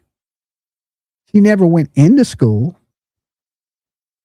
If you was going to go to school and look, don't you think you would get out your car, go into school and say, hey, is my son here? But she didn't. Why not? Because she knew her son won't there. We don't even know if she went to the school. There's not one witness that puts her at the school. You had angels watching over you, Dolly. Most likely so. I'm glad. You know, I had a lot of people here praying for me on YouTube. Thank you, guys. And believe it or not, I got read every one of your messages. I was laying in ICU, and when I first woke up, you know, I couldn't go live. You know what I'm saying? Hooked to machines and stuff, right? Because they had me hooked to all kinds of things like catheters and just, it was bad. I've never been in a situation like that. So it's probably the scariest time of my life. And plus they had me on so much medicine, like too much. I believe they had me on too much medicine, but I think they wanted to keep me sedated and not moving around very much and just trying to knock me out as much as they could. But when I woke up, PJ was reading me your guys' comments. And it just made me feel better, you know, that so many people, you know, cared and was worried about me, that I had so much support. So that meant the world to me. Okay. Now, like I said, I don't want to get too sidetracked, but we have no evidence that says Katie ever was at that school. And when they search for missing kids, right? When they search for missing kids, they only search usually a 5-mile radius. Now, if you jump in a car, how long does it take you to go 5 miles? Probably depends the speed limit, but I would say within 5 to 10 minutes, you could be past 5 miles. Within 5 to 10 minutes. So if you take this kid somewhere outside of that 5-mile radius, say you drive 15 minutes this way and then 15 minutes back, that kid could be 10, 15 miles from the house. And the search party would have never found Sebastian. Okay. Now, why, you know, shortly after this, and this is a lot of people that live in that neighborhood, said that Katie usually parked her car in the driveway. Okay. But this time it was in the garage. So nobody ever sees Sebastian leave this house. The only other way he could have left is in that vehicle that was in the garage. Now, this means if she did hand him off to somebody alive or unalive, she did it in the early morning hours. And Sebastian never walked out that house that night. Or he would have needed a key to lock the back door. Now, they never said there was a key missing. Now, if he would have went where there was a pad, a punch pad, he would have went out the side. And there's the house across the street had a camera. It would have picked up Sebastian. So we know he didn't go out the front door and he didn't go out the side door. That's the same camera that picked up the garbage truck. Y'all remember the garbage truck drove by? That same camera points at the garage and part of the front door, and nobody ever went in and out of those doors. The only other door there is the back door. And from my understanding, that back door don't have a keypad on it. So either Sebastian locked the bottom lock and pulled it shut behind him. But why would he do that? I just don't buy it. And then the neighbors, like I said, no motion lights, so the neighbors didn't see him. Nobody's seen him. And he just vanishes. To me, that don't happen. Okay. That stuff don't happen. And it makes me suspicious of the parents. And the only vehicle that left that house that day would have been Katie's vehicle. And then you got that, and you got Katie's bizarre behavior. It don't make a lot of sense. It does not make a lot of sense. And I don't know where this child is at, but I just got this horribly bad feeling that he is not with us anymore. I don't know if it was accidental, on purpose, or what the reason was. A lot of people think more of on purpose because, they were trying to get rid of him anyway. And they couldn't find really a place to put him because they financially, they were asking Seth to help out with that. And Seth started looking into other facilities that were probably a little bit cheaper, or he had heard things about some of the facilities that they wanted to put him in. Dolly, is it possible Katie could hand it Sebastian off to someone who takes care of him, someone she trusted? But why? Why would she do that? Why would she do that? If she wanted to do that, okay, why even report him missing? It's not against the law to give your kid to somebody and have them take care of it. Right? Like if I took my kid right now, well, my kid's grown, but let's just say she wasn't grown. And I took her to my sister's house and said, hey, sis, I want you to watch After Tiff for a while. I'll be back in a few months. But that ain't illegal. Even if I took her to her house and said, look, she's going to stay with you till she's 18. And then I'll come back and get her. Or she's on her own after that. That ain't illegal.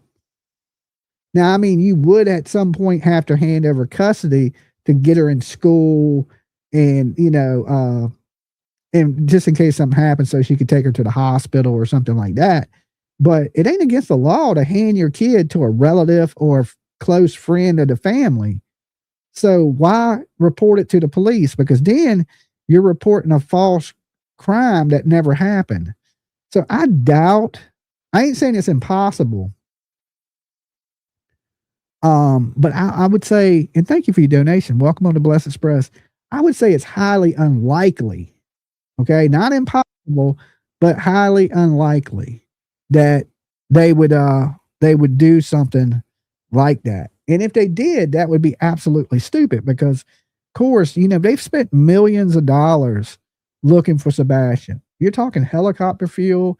You're talking fixed wing airplanes. You're talking horses, four-wheelers, police getting paid overtime.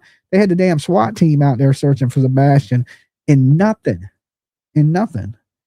But, the only news we have right now about Sebastian, of course, is this protest that is going down February 26th, Hendersonville, front of the police station, sheriff's office, to get Craddock to do more in the Sebastian Rogers case. Now, like I said, I don't really associate with the people that Seth hangs out with. I just don't. It's like I don't think of them as good people. And I don't want nothing really to do with any of those people. But that don't mean you have to have anything to do with those people to get out there and protest. Because to me, it's about Sebastian. It's not really about Seth Rogers or his cronies or Chris and Katie, because you know they're not going to be there. But if you're in that area, definitely go out and support Sebastian Rogers and the case. And, you know, because I do want the police to keep searching for him. But I would like to see the public searching for this young man myself. Okay. Because I think that would be probably the greatest thing is if we could get out there searching. I just believe that you're not going to find something you're not looking for. And I don't think he's far from that house. You know, how far could she have got in 30 minutes, 45 minutes? So I believe he's probably 10, 15 miles from that house in a wooded area. Or she handed him off to somebody, like Brad said. And he's living his best life. And listen, I would rather it be that she handed this child to somebody and he's alive. Trust me, I would celebrate like hell yeah, right? I'd go out and have a beer. They found that kid. I don't even really drink. Maybe even a shot of Jaeger, and I ain't took one of those in shit years now. No, I did take a shot. I was at PJ's sister's birthday at a Mexican restaurant, and they gave everybody shots of like some coconut water. It tastes like coconuts. To me, it did, and it had alcohol in it. It was like a liquor shot, and it was actually pretty good. Believe it or not, it tastes like coconuts. But they gave it to me. I didn't really order it because I don't really drink too much, but not anymore. I don't. I used to drink back in the day, but I haven't drank very little in so long. But I did take that shot. You know what I'm saying? But my go-to was Jaeger. I like to drink Jaeger, and I drink. They dropped that Triple D. I tell you, I can drink some Jaeger now. Until I'm asleep in the parking lot somewhere or in a bush, or it wasn't Malibu. It was like, it tastes like Malibu, but it was like some coconut. It was some Mexican liquor, and it tastes like coconuts. That's the last thing I drank. But back in the day, yeah, I could put them down, boy. I could put them down. I'd walk around with a little bottle of Jaeger and just be sipping and tipping.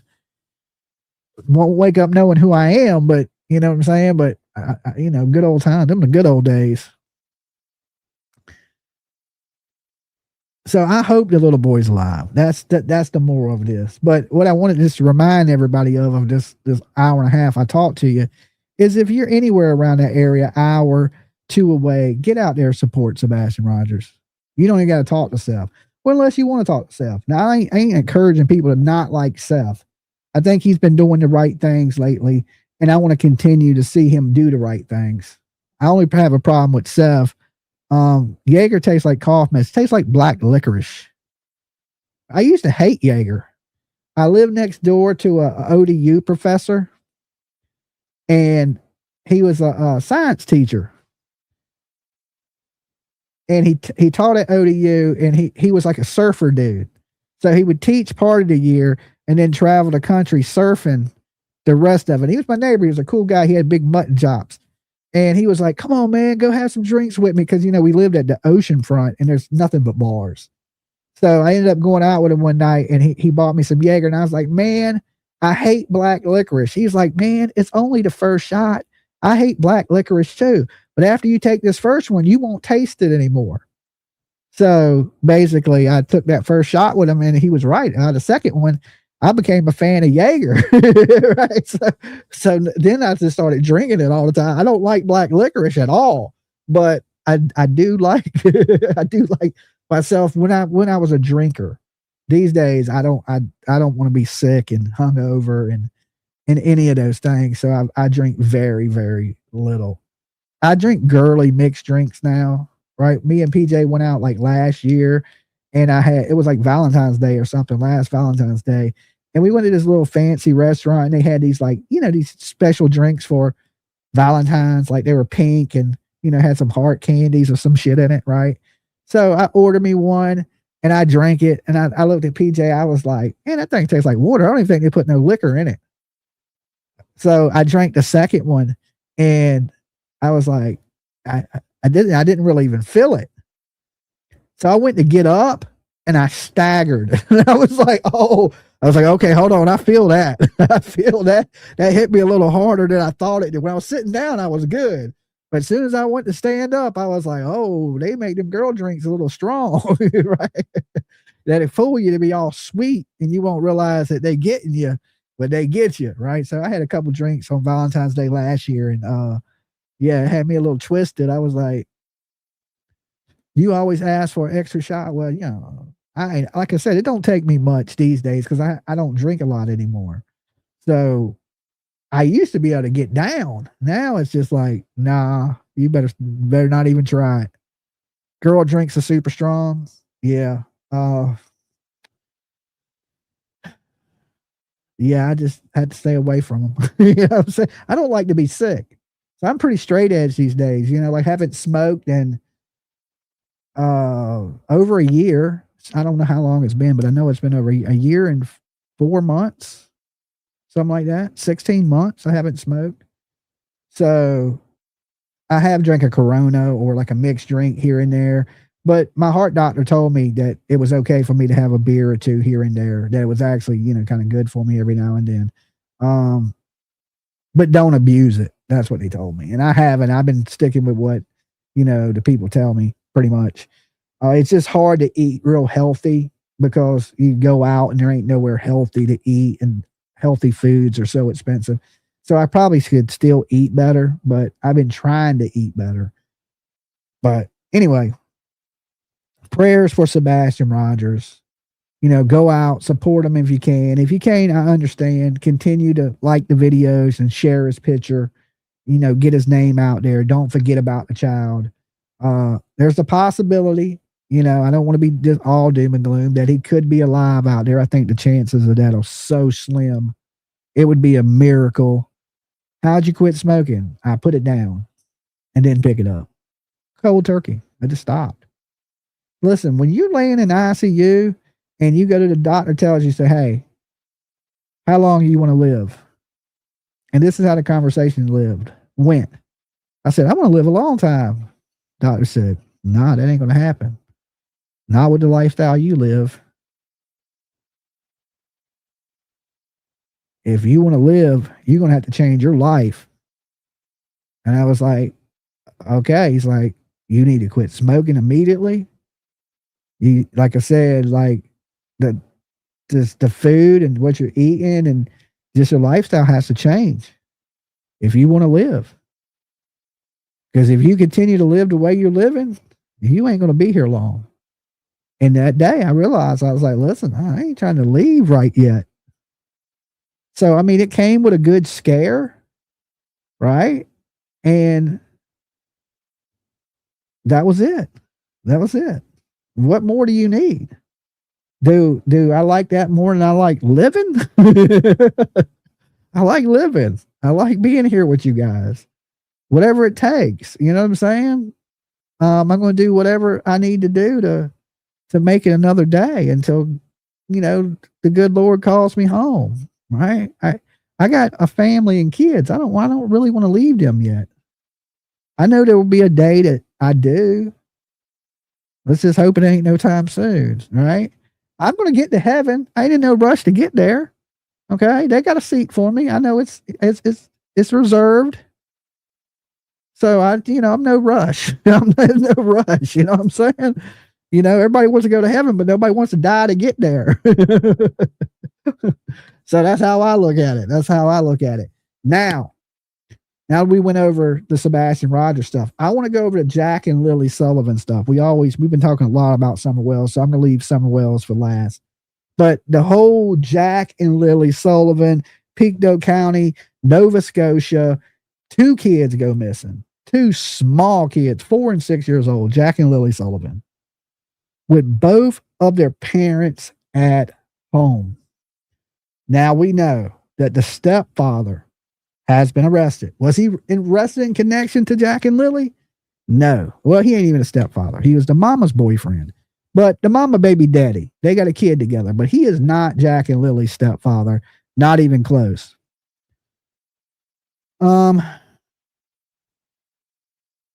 Jimmy, your crown will be many. I hope so. I hope they got a nice one for me with some, like it says Dolly, a big, on the crown, in diamonds would be great. I like diamonds.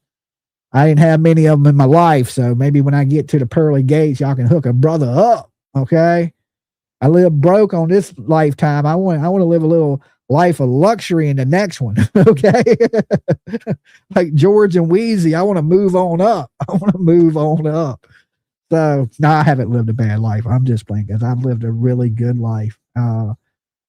Better than some, not as great as others, but I'm happy with my journey so far. I wouldn't change nothing for the world, maybe other than losing some of my loved ones, along the way really was terrible. But other than that, life has been really good for me. I can't really complain. Even the bad things happen to lead me to good places is the way I try to perceive the world that we live in. I look for the good in everything. I try to anyway. And I wanted to go, I want to touch on this Jack and Lily because, Daniel Martell was arrested. And he was arrested for some serious charges: assault, SA, and confinement, keeping somebody basically prisoner. So he had basically locked somebody in the house or wouldn't let somebody leave the house. And basically Canada laws, like if he was charged with that here in the States, you would probably be held with no bond, right? They wouldn't let you out. You get an SA charge here, your ass ain't getting out of jail. It just ain't happening. You're going to jail. You're going to sit there till court at least, until they find you innocent or guilty of that charge. He had 3 charges. The kidnap here, they would have called that kidnapping. Anytime you hold somebody against their will, it's kidnapping. The assault charge, depending on if you drew blood or not. If you don't draw blood, it's simple assault. If you draw blood, it's malicious wounding here in the States, and it carries 5 to 15 years in prison for drawing blood. Okay. Make that make sense. So he would be held, but in Canada, I guess they released him because they don't have bond. They have like bail and they have conditions, from what I've understood from my Canadian brothers and sisters out there. And they basically let him out. Now, all the speculation that's going around is this is behind Malaya. Now, I don't know if that's true or not. I haven't seen anything to actually confirm that. And I've always felt like the dude was a creep and a liar and a druggie, in my opinion. Like, I ain't with him. I don't know what he's doing behind closed doors, but just my opinion, I would think that this dude wasn't a good dude. And I've been telling people I don't think he's a good dude. I think he's full of ish, and he's been lying. Tracy, Dolly, I hope you and PJ have a great weekend. We will. It's starting off good. We got a lot of work done today in the new studio. We got a lot of stuff packed and shipped. And PJ crashed out early. She was tired. She worked all day today, so she didn't make it long. Okay. As soon as she hit a pillow, she was done. And she hasn't even been back here, so I know she's tired. Because usually, loud as I am, I usually wake her up about 3-4 times by now. And she's usually in here looking at me, right? Like, you're being so loud. And she hasn't, so I know she's really tired. And so we don't know if this man was arrested for, Shortleg says, these moms that can leave a house without knowing if their kids coming home isn't right. Short legs, I think that's the first thing you ever said I agree with. Usually short legs goes totally against the grain. If I say people are guilty, she's like, they're innocent. She's always the opposite of me. But thank you, short legs, and thank you for jumping on the Blessed Express. Yeah, these kids are gone. Similar circumstances. Both parents were home, and mama, boyfriend were home, and these kids vanish. And there were so many inconsistent statements right from the very beginning. Like, one thing about Chris and Katie, their statements, they were never inconsistent. They were just added to make them sound like better people.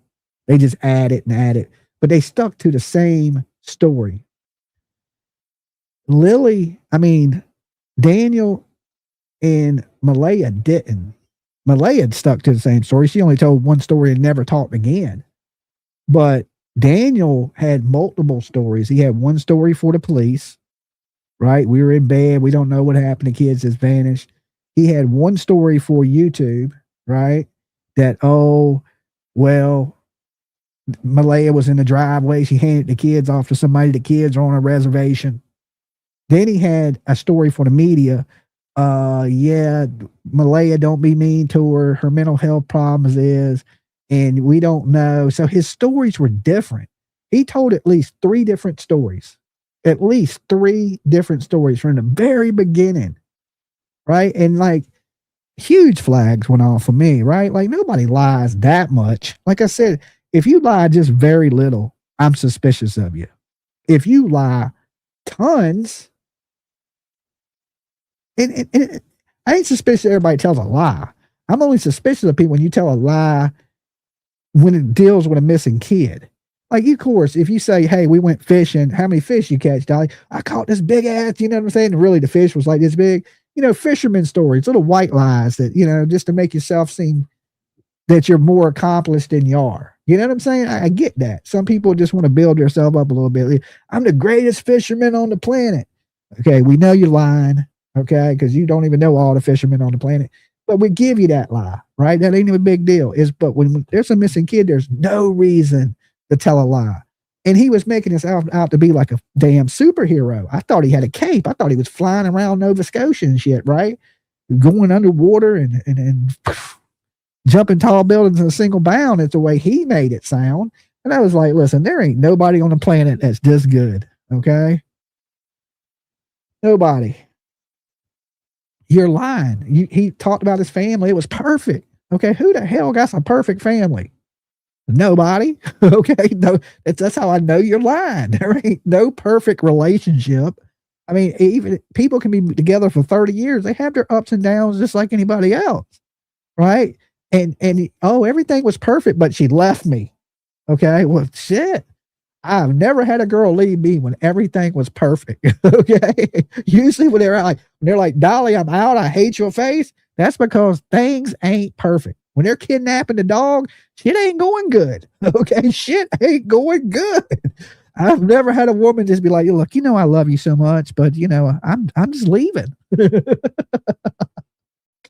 That shit don't happen. Not in the world I live in. You know, usually you get busted upside the head with something. They got their bag. I'm going to my mom's, right? It's never friendly, right? And it's never had a good breakup yet. Okay, yet. I hear these people, yeah, it was just, you know, we were friendly. We shook hands and gave each other a little peck on the cheek and went our own ways. It was great, let me tell you. And we took pictures. We took selfies as we were splitting up, you know. No, no. So I knew this man was lying. It didn't take much. I'm a dude. There ain't no woman just like giving you a kiss, talking about I'm loving you, but I ain't never talking to you again. That don't happen. That don't happen. And that's how he explained it. And I was like, okay, like either you live in the Twilight Zone or that didn't happen. Okay, that didn't happen. And then, you know, we hear from Malaya that he was holding her down. He was taking her phone. And that don't really, she never mentioned any type of assault. She never said he hit her. She did say he held her down. And when he took her phone, but sometimes it would hurt. Like he grabbed it or snatched it out of her hand or something.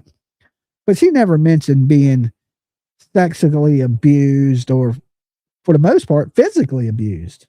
I mean, she hinted to that, but not like nothing like, you know, she wasn't being slapped around. She didn't have black eyes, but her kids did.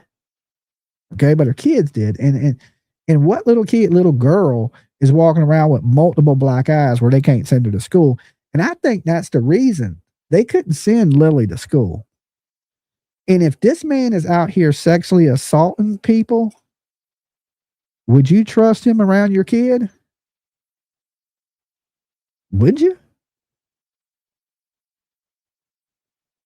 Would you trust that man around your kids? No,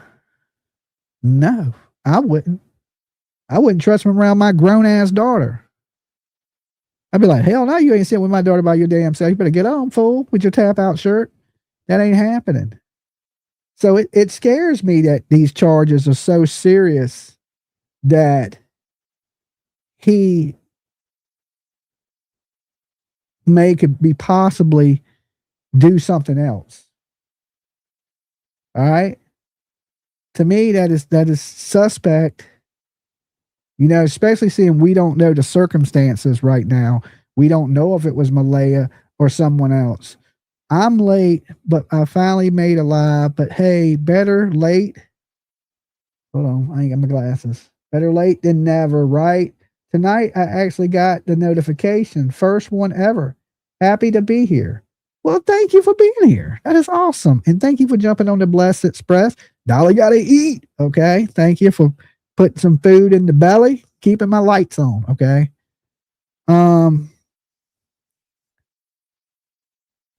Anyway, you know, we're in this situation with the Jack and Lily thing, and these kids are nowhere to be found. And that man said some really crazy stuff. Okay. Love the sign, Dolly. Thank you. Thank you. He came on this channel in the chat room and said, and I made sure it was him too. I clicked on his name. It took me right to his channel. And he said if Jack and Lily were found somewhere deceased and they were in his sweaters, that they were planted. That Malaya didn't take any of her stuff, but took 2 of his sweaters. If she don't like you, I doubt she's taking your sweaters. And to me, that was a lot. Okay, because why would you say something like that? Well, if they find the bodies and they're in my sweaters, I didn't do it. If they find these kids and they're wrapped up in some sweaters, you most definitely did it. Okay, because you the only one that knew about them damn sweaters. Innocent people don't talk like that unless you Fred Hill. Okay, we'll get into that in just a little bit. I mean, you don't put yourself at the scene of a crime. You don't put yourself with, well, if my sweaters are there, you're trying to get in front.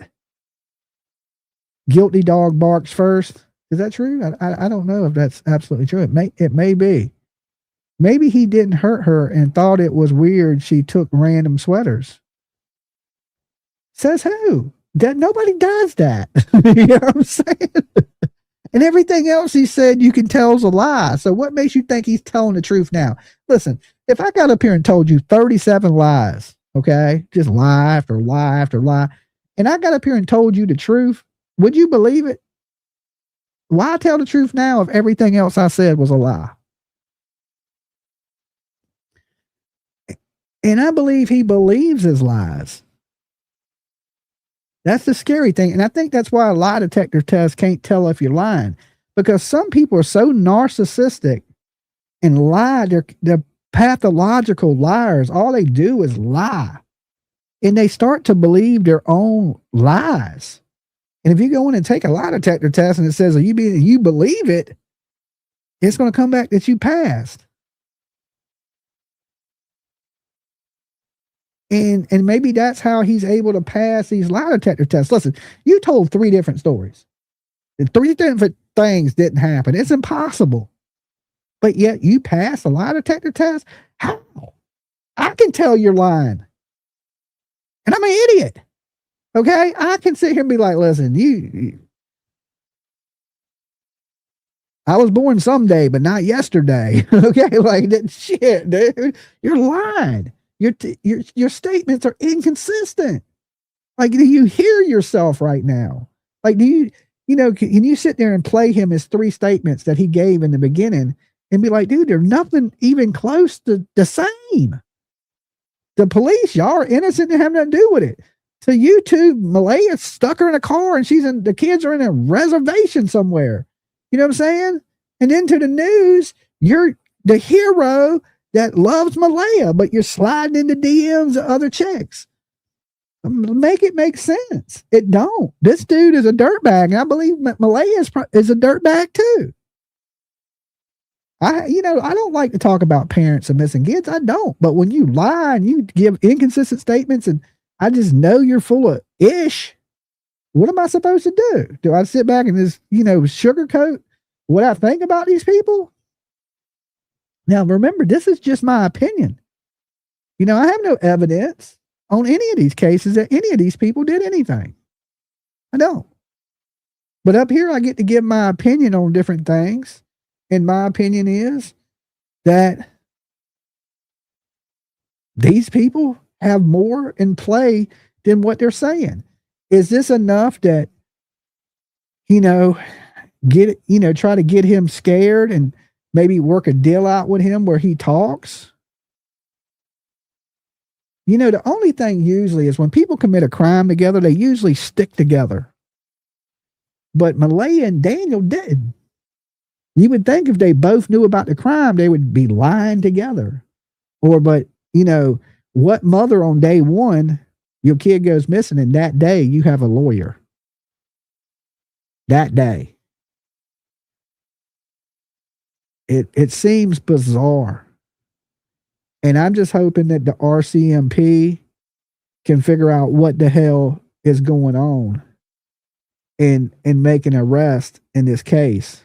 And if you don't put no pressure on these people, you're going to have to hope for luck to find this child. So like I said, I think the good news in this was that, it's something to hold over his head. And he could even go to prison for the charges. Now, like I said, as soon as we find out who these charges stem from, and like I said, the internet is mostly saying Malaya. I just don't see it. It's hard to SA somebody you have a kid with. Like there wouldn't be no reason to, or the charges don't line up with Malaya's statements of what has occurred.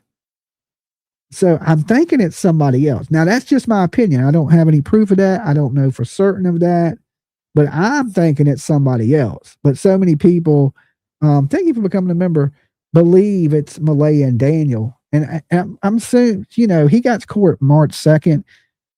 It'll come out. Okay. It will come out what is going on. And she couldn't follow rules to keep the third child.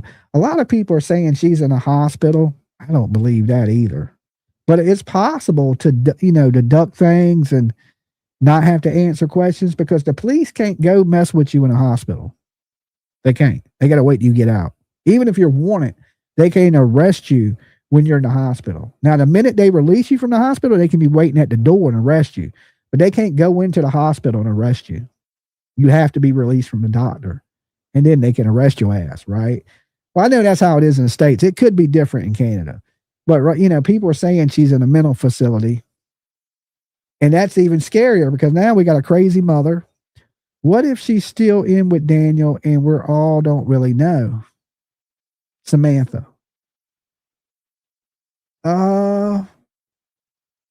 Yeah. That could be possible.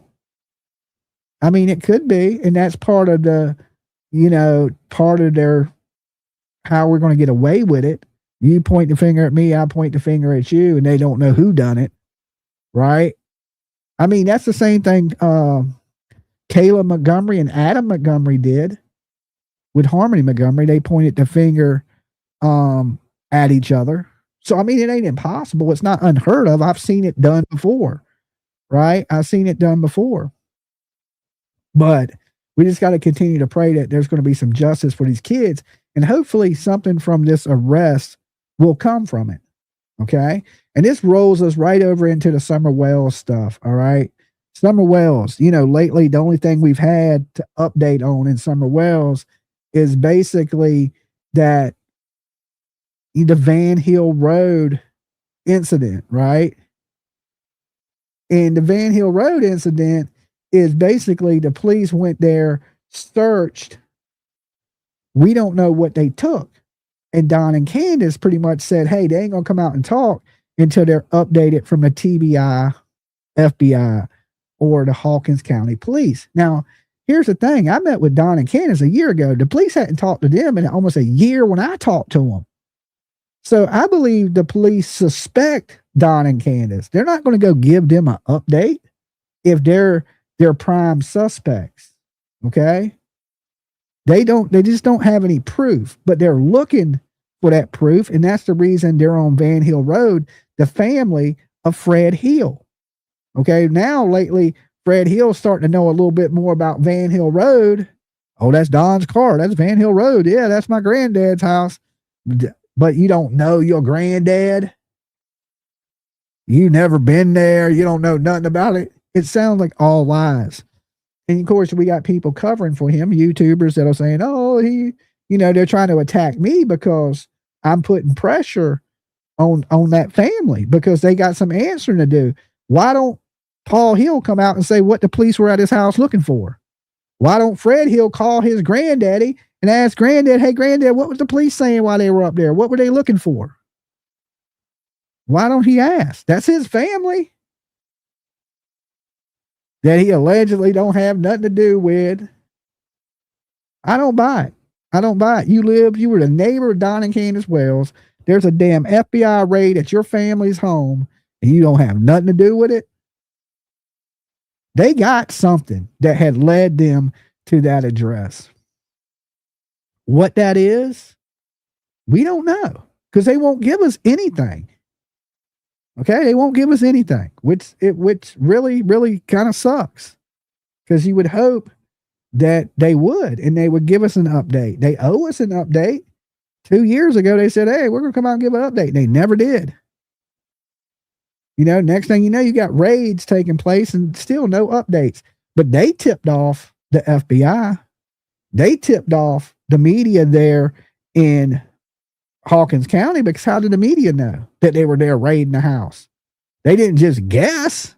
Somebody had to tell the media, hey, and that was nobody but the TBI. They tipped off the media so that the media, so it looks like they're doing their jobs. You want that the police are still investigating because to me, it's rattling the cage. You start rattling cages, people start to react and do things. Just like when I did it. You see how quick Ziggy came out and Fred's over there. Yeah, that's Van Hill Road. That's Don's car. See how people start talking and then they're calling in other tips trying to take the attention off of Van Hill Road. All to me, you're just trying to cover up a crime. And it's getting easier and easier to see who the players are in the disappearance of Summer Wells. I truly believe that. Durwood is awesome. I don't know about that. I don't know about that. I don't know if that man's quite awesome. He tries to play every side he can. And we're talking Summer Wells right now. Okay. We're talking Summer Wells. Where's this child at? I don't, not for a minute. All these 3 kids that we've talked about tonight, I don't believe are with us anymore. I truly don't. That's the sad part. Now it's about getting justice for all 3 of them, for Sebastian, for Jackie and Lily, and for, of course, little Summer Wells, the person that got us here, doing what we're doing right now. And I want to see that justice come, and I want to be there for that. I want to be able to celebrate it. And, you just think, Daniel, listen, you can come in here and you can take up with Daniel all day long, but that dude right there is done. I don't see it. Okay. You could be right, but I don't think you are. I think Daniel knows what happened to Jack and Lily. I think Malaya knows what happened to Jack and Lily. I think Don and Candace and Fred Hill know what happened to Summer Wells. I think Chris and Katie Proudfoot know what happened to Sebastian Rogers. That's just my opinion. Weird. Weird. I don't think awesome would be the word to describe Durwood. Definitely not. Because what happened on tribal land stays on tribal land. Oh Lord. No, it don't. No, it don't. Okay. People can't keep a secret to save their damn lives. This is 2026. People tell everything, right? I tell on you right now for $5.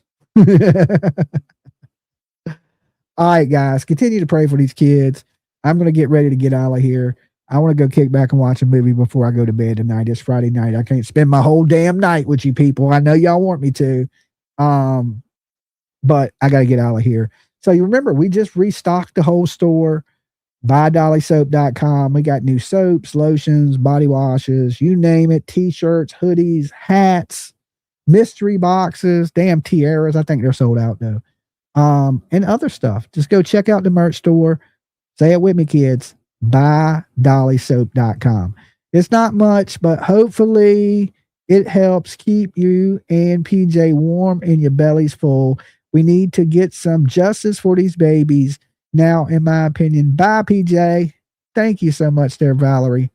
You guys are great. Thank you for everybody that super chatted, liked the video, shared. Sharing is caring. People that have gotten merch from us at BuyDollySoap.com. And just remember, if nobody else does, Dolly loves you guys. Y'all be good. Stay safe. And until next time, peace.